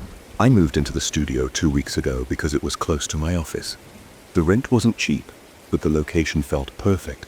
I could walk to work in under 10 minutes. That convenience seemed worth the cramped space. Right from the start, everything felt off. It started with small things, like my coffee mug not being where I left it. I brushed it off as me being distracted. Then I noticed my nightstand was a few inches away from the wall one morning. I pushed it back and forgot about it. I kept telling myself I was imagining things. I'm not the superstitious type, and I sure as hell don't jump to ghost stories. The layout of the studio is simple. There's a door leading into a narrow hallway that opens into the main area. A small bed is tucked in one corner next to a table and a chair. The kitchenette sits on the opposite side with a mini fridge and a single electric burner. There's a tiny bathroom in the back. I can see the whole place from my bed if I angle myself right. It's not roomy, but I only needed to eat, sleep, and shower. Most of my day is spent out working or grabbing a bite somewhere nearby. The first real sign that something weird was going on happened on a Wednesday. I had gone to bed around 11. I remember placing my keys on the table next to a pile of papers. When I woke up, I saw the keys lying on the floor near my shoes and the papers were stacked in a neat pile on the chair. That didn't make sense. I knew I hadn't moved them. At first I thought maybe I'd gotten up in the night to go to the bathroom and knock them over, but that wouldn't explain the perfectly stacked papers. I tried to ignore the uneasy feeling in my stomach, but it lingered. The next day, the tension got worse. I tried an experiment. I took a few random objects, my phone charger, a pencil, and a folded grocery receipt, and lined them up along the table's edge. I took a mental snapshot of their positions. Then I went to bed. I woke up with a start at around 4 in the morning. My heart was pounding, and I didn't know why. Maybe I heard something. Maybe I just had a bad dream. I reached for my phone to check the time. The table lamp was still on, just like I'd left it. Everything was quiet. I forced myself to relax, telling myself it was just nerves. When morning came, I looked at the table. The charger was on top of the folded receipt, and the pencil was rolled next to it. I felt a chill run through my body. I hadn't touched any of those things after I lined them up. I wasn't sleepwalking. I'd never had a history of that. But something was moving my stuff, and it wasn't me. My palms got sweaty, and my stomach tightened. I stood there staring at those objects, feeling a strange mix of anger and fear. If someone was sneaking in, how the hell did they do it without waking me up? I checked the front door. It was locked, just the way I'd left it. The windows were shut. There was no fire escape or any obvious way someone could slip in. I walked over to the caretaker's small office in the lobby. He's a tall guy with graying hair and a blank expression. I asked him if anyone else had a key to my studio. He shrugged and said something vague about old locks. I pressed him more, but he didn't give me a straight answer. Instead, he mentioned that a few people moved out of that same studio pretty quickly in the past. He didn't say why, just said they left and didn't explain much. He acted like it was no big deal, but his evasive tone told me there was more to the story. I started feeling uneasy anytime I was in the studio. During the day, I left early and came back late, trying to be in there as little as possible, but I couldn't avoid sleep. Each night, I double-locked the door and kept the lamp on. The bright light felt comforting at first, but it never fully calmed my nerves. I would lie in bed, eyes flickering around the room looking for any slight movement or shadow. The nights passed in a blur of half-sleep and sudden jerks awake. I often woke up with my heart racing, and sometimes I thought I heard faint rustling. Every single time the objects I set out before sleeping were shifted around by morning. One morning I found my chair turned to face the bed. That freaked me out more than the smaller stuff. It felt like someone or something had positioned it for a clear view of me sleeping. My skin felt clammy, my arms tingled, and my thoughts raced with possibilities. I looked for cameras or any sign of tampering. I saw no hidden devices, no loose ceiling tiles, nothing that made sense. The caretaker stayed tight-lipped when I asked him about break-ins. He just said to call the cops if I felt unsafe. I considered it, but I had no solid evidence beyond some moved objects. I didn't want to sound crazy, calling the police to say that my furniture was out of place. I decided to stay awake one night to see if I could catch whoever was messing with me.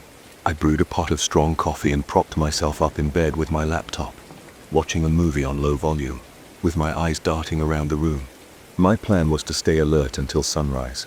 By 2 in the morning, my eyelids felt heavy. By 3, I was struggling to keep my head up. I must have dozed off. When I opened my eyes, it was bright outside, and I had an instant feeling of failure. My neck ached and my mouth felt dry. I looked at the table and saw that the coffee mug was on the floor, upright, a foot away from where I'd placed it. No coffee had spilled, which meant it was lifted and placed there. My stomach lurched. I felt weak, almost dizzy, like my blood pressure dropped. I pressed my palms against my eyes and took deep breaths. Then, I stood up and checked the door again. Still locked, windows still shut. The next day at work, I could barely focus. People asked if I was feeling sick because I looked pale. My friend Jim asked if I was stressed out about something. I just shrugged and said I was having some trouble sleeping. I didn't want to sound nuts. I didn't want to explain that my furniture was moving on its own. I was scared people would think I'd lost it. Still, I felt a growing desperation. The caretaker knew something, but he refused to say. Instead, he acted like it was normal, or that I should mind my own business. That night, I tried another tactic. I took small pieces of tape and placed them on the door and window. If someone opened either one, the tape would tear. I also put some tape in spots around the floor near the table to see if footprints would show. Then I set up my phone to record a video while I slept. It was simple. I propped it on a shelf facing most of the room. The phone had enough battery to record a few hours, but not the whole night. Still, I figured it was better than nothing. I sat on the bed with the lamp on, feeling a surge of anxiety. My chest felt tight. I forced myself to lie down and try to relax. It took a while, but I drifted off at some point. I woke up at dawn, my heart pounding. The phone had fallen over. It was lying face down on the floor, still recording. I checked the door. The tape was intact. The window tape was intact too. The pieces of tape on the floor were untouched, but the table was moved about 6 inches closer to the bed. My throat went dry. I felt like I couldn't breathe. I grabbed the phone and stopped the recording. When I played it back, the video showed the room in stillness for a long while. Nothing seemed to happen. At some point around 2 hours in, The footage cut to darkness. It was as if the camera got blocked or the phone was moved. When the picture came back, it was just the phone's camera facing the floor. I saw nothing else. No figures, no signs of movement in the background. It was just a giant question mark. Now I was sure something was inside the studio with me, but I had no proof. I didn't know if it was a person using some weird trick or if it was something else I couldn't explain. My nerves were shot. My body felt constantly tense, and my hands were shaky. I didn't sleep well, and when I did, I had nightmares of shadows passing over me. I started jumping at every little sound. Sometimes the pipes in the walls made a faint knocking sound, and I jerked awake, sweating, convinced that someone was in the room. After a week of this, I confronted the caretaker again. I told him I deserved to know what was going on. He shrugged, looked me dead in the eye, and said, "People leave that studio because they can't handle it." Then he turned around and walked into the back room of his office. I followed him, demanding answers. He told me there were rumors of a former tenant who used to come and go without paying rent, but I could tell he was lying or leaving something out. He refused to say more, and even threatened to call security if I didn't let it go. So I left furious and shaking, my fists clenched at my sides. That same afternoon, I had a moment of panic while looking for a new place. Everything in the city was expensive or too far from my job. I was stuck. I didn't have the budget to break my lease and run off somewhere else. Also, part of me refused to be driven out by something that refused to show itself. I told myself I'd push through. Maybe I'd find a way to solve it.